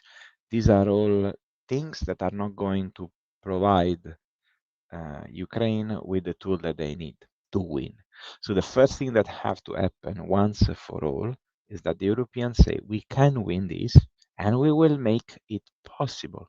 Because otherwise we can stay another 3 years thinking about what is the X ingredient that is needed, and this will never come. Because in order to have a good pizza, you have to go in a good pizzeria. So if you want to win a war, you have first of all to commit to win it. Ukraine of course, is committed and is going to commit itself. But how much the European government understand this and then say, okay, we go full speed, we do whatever we have to do to win. And then once you have you have created the objective, the rest is detailed. Then you leave the technicians, like many of those that I know, work. Military, non-military, and they will make it happen. But if you are not politically committed to obtain a specific goal and is always very vague, things will never happen. And none of these things that you ask in this question, from the weapon system, the increased sanctions, and the no-fly zone, will have effect. Because only when you are committed to victory, then you will win. So that's my point. And of course, practically no-fly zone. I agree totally. But I also think that none of these on their own will lead Ukraine closer to a victory in the nearest future, anyways. But as Daniele said, if the so-called coalition of the willing decides altogether that what we're working towards is Ukraine to win and for Russia to leave all the occupied territories, that is our goal, then the way that would have to be played out is all of the efforts, all of the different weapons programs in Ukraine, weapons aid to Ukraine, sanctions, all of these would have to be strengthened considerably, especially if you want it to happen soon. But unfortunately, I think even in such a scenario, this war will continue for a lot longer than we would like it to.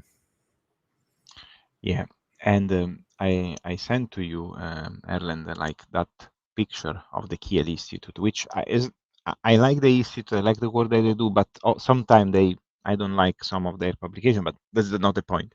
The point is they published this time a very good graphic, which makes some people very hungry because they were exploring, okay, what happens if US completely go out? And they established that depending on how much each country has done in Europe and essentially any other non-European, non-US country, how much of their GDP should be committed to Ukraine. That's the picture. And that's make you start to rant.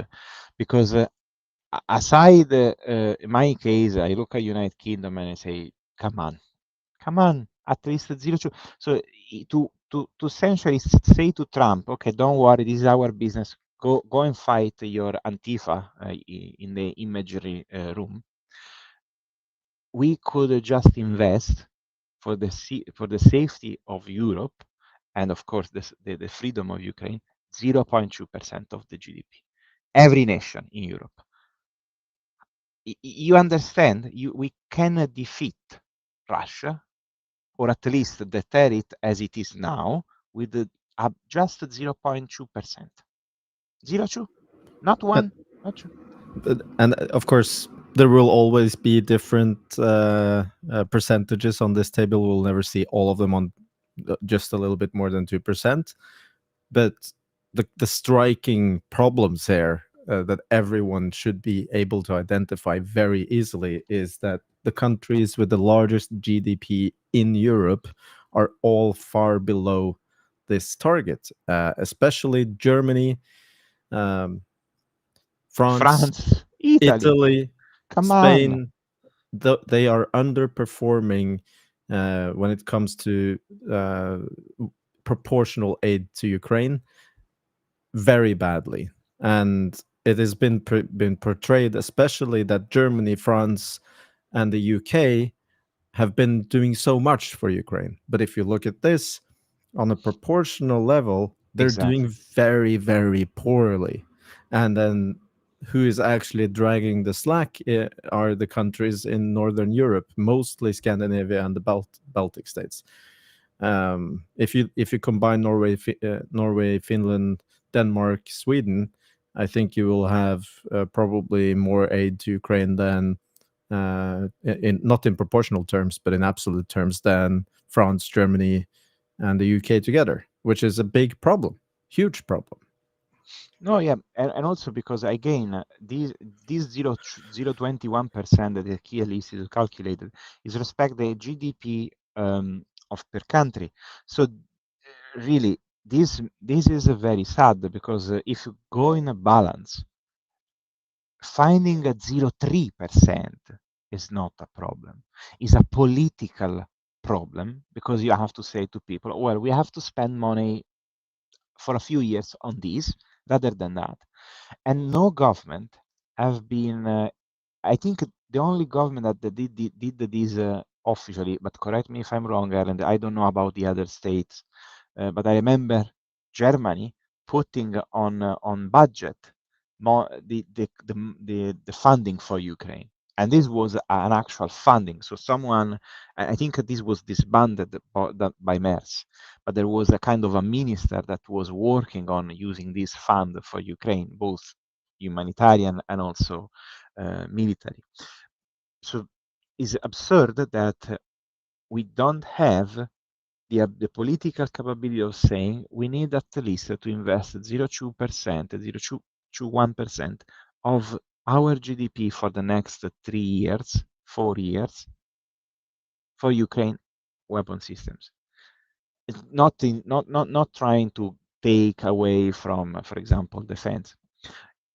And even if you say, okay, I don't want to pay this too much, I will save a little bit money from the defense budget and I will put on Ukraine. Not even that, because this would make other people angry, of course. So the point is political. I always say this.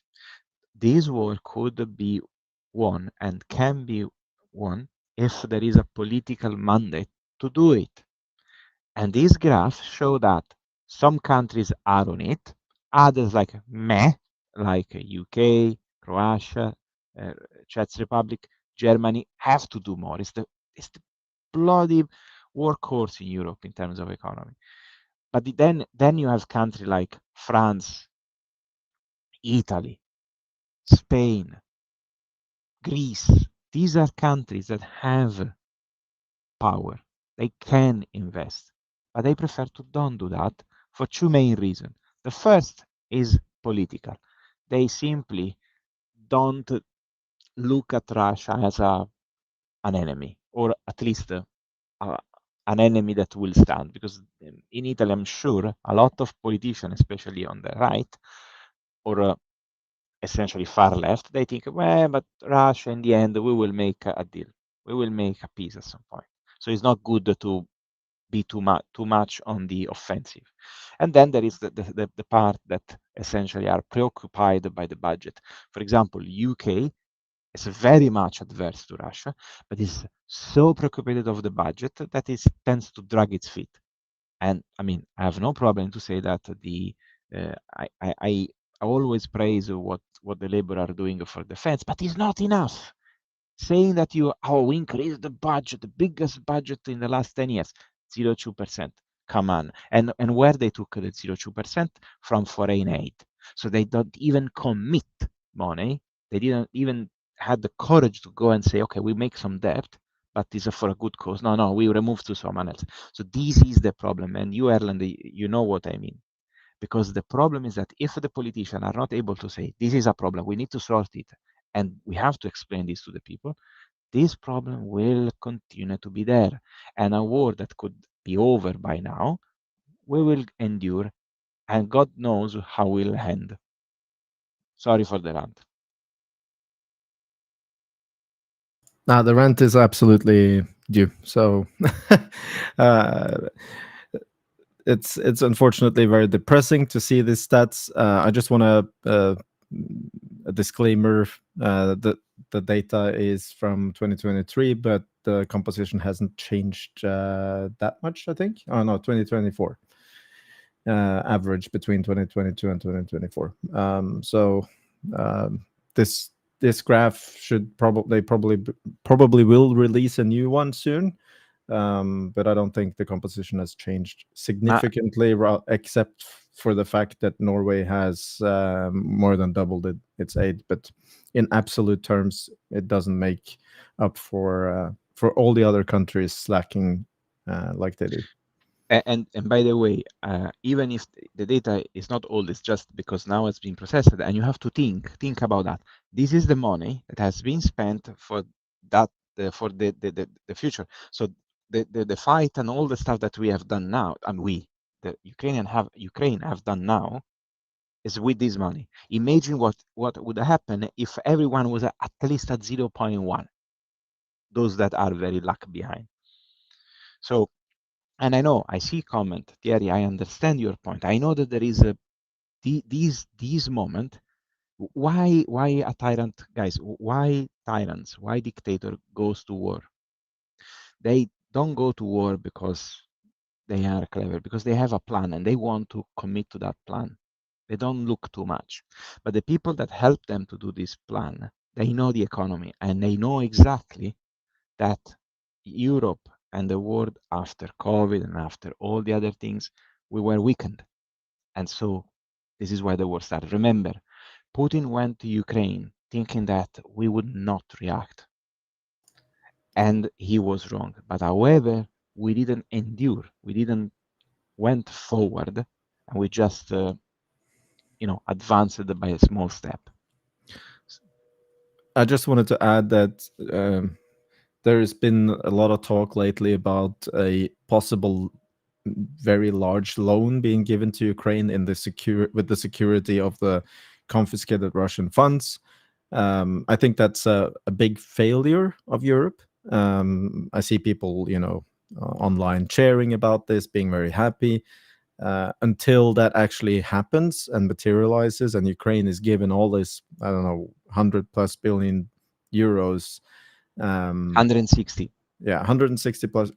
First of all, we don't have any information if that is going to be given all at once, or if it's going to be given 10 billion every year, in for the next 10 years or whatever.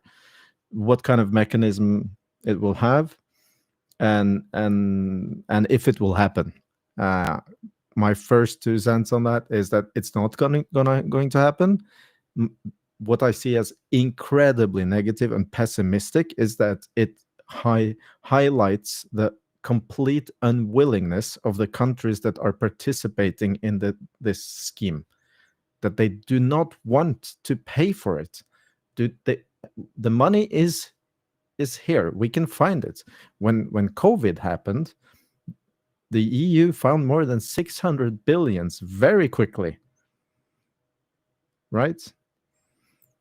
But these last 3.5 years, we've seen Germany, the UK, and France, especially because they have the most military power in the alliance in Europe, been very cheap and not been willing to pay for what is needed so that Ukraine is equipped to fight this war properly. And that's why I'm unfortunately very pessimistic about Ukraine actually receiving what it needs to fight it without one hand or even 2 tied behind its back in the close future.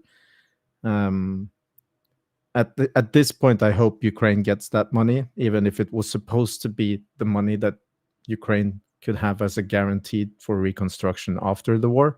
If that money is spent, Ukraine will not ever get money for reconstruction from Russia.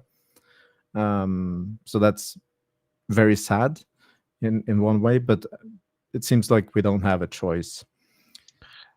Well, on this, I think, potentially this is bad because of what you said, but at the same time, I mean, I don't think Russia can just say, oh well, you took that money, so I consider that reconstruction. No, so it will. This is something that we will need to look at when the war is over and in which term the war end. So I would not be too speculative of what will happen after. The morality of that, I agree with you. That's very sad because I would say, okay, we give you half of that, and we will cover for another, I don't know, 50 billion, like cash. I would say, okay, a little from that, a little from that makes sense. No. You just pay these because we don't want to put more money. That's really sad. But at the same time, we needed to understand that the Europe, UK, and Germany before COVID were different in terms of economy, and even France, potentially even Italy. I mean, Italy had Conte in those years, so imagine how much mess he have done. He allowed the Russian to just go around most of the American bases around Italy during COVID. So imagine what he have done to the economy of that country. But being more serious, the point is, due to that very large borrowing, today UK, probably also Germany, have a very large debt. So it's very difficult for them to take money. I agree with you. You see an existential problem, you throw money at it. We will deal with that. I mean, we are already dealing with so many crises and stuff. We will deal with it. We should be able to deal with this as well. But politically, I understand that this is a very big problem. If COVID wasn't here, wasn't a thing, and all the, I remember when UK went to 100% of debt ratio, so GDP and debt, was a scandal. People were traumatized by this because UK have been always much inactive, and so, and probably also Germany. So that thing alone, again, make us understanding why this war happened now.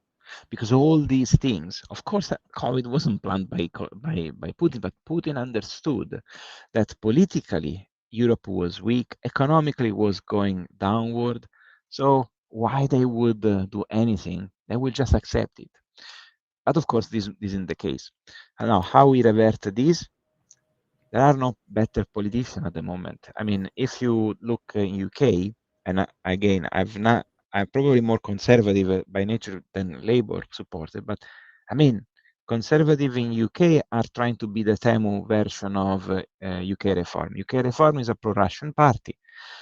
And most of the similar things you can find in Germany, France. So we don't have great leaders. We don't have Churchills here.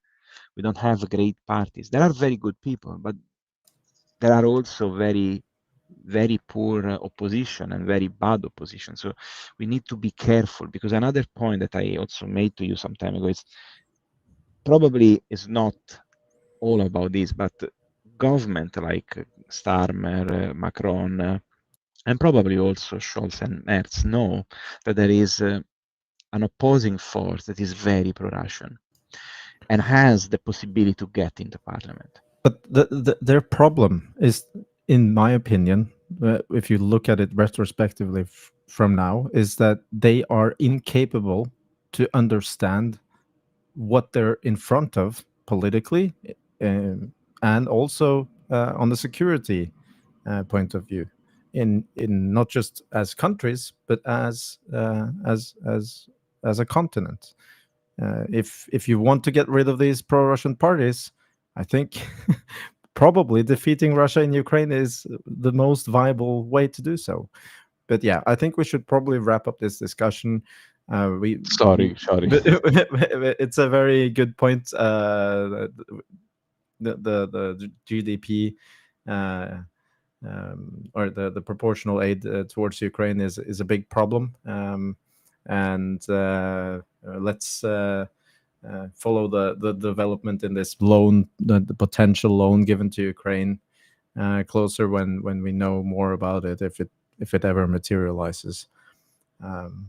So yeah, thank you so much. Can I just add something? Yes. Yes, please, Stanimir. I have an unpopular suggestion in terms of what we can do to damage Russia as much as possible, which would be to let 1 to 1.5 million Russian skilled workers just leave Russia and be absorbed into the European economy, because that will kill the Russian economy. And skilled laborers, in terms of blue-collar workers, are Russia's biggest problem when it comes to defense industry. Removing them will mean that they can't replace them. They're just going to shrink and shrink. I guess that a lot of people will have various opinions on that, but it puts it shows how much Russia is struggling in the future, I think. Yeah, brain drain has been one of the biggest issue immediately after the collapse of Soviet Union. And why you want to make my life so difficult? But I'm yes, sorry. it's a good idea. I want to end the war quickly. We have to collapse them. That's also part of the things that has to happen. Yeah. Okay, I'm going to do the announcement of the wrap up. So thank you very much to Joseph. There's just one more question I wanted to address. There was a question about the new Sukhois with the airliners with Russian domestic engines. So they have one test bed. Yeah, there's one test bed with it, with the domestic engines, but it's also with domestic components, and that one flies and it's being used for testing. But beyond that, the older ones, which were made with the French engines, they can't simply switch to the new engines. They have to build them as new or remodel them. So yeah, the newer models that are going to come after 2027 will be fitted for the PD8 engine, but the old ones are not. Yeah, sorry, Stanimir, I was about to skip the question. And thank you, Thierry, for the question. So now I can thank Joseph for presenting the news, Germany to Ukraine for presenting the news of the from his side, the latest news on German aid, both civilian and military aid to Ukraine. Thank you, Stanimir, for your 2 reports, I would say, one on the gas problem that Russia is having currently and the general economics report. Thank you for always being with us and telling us about the latest developments in Russia, because it's a black hole for most of us. And thank you, Daniele, for showing up midstream and giving us really, really good insights into your work. Okay. It was a pleasure. Thank you. Well, we'll please, hit the like button, the subscribe button, and share our channels with your friends. It helps us a lot. YouTube doesn't really like us, it seems, so we need to fight for our audience. But you guys that are always listening in and participating in the chat are highly appreciated, because that helps us.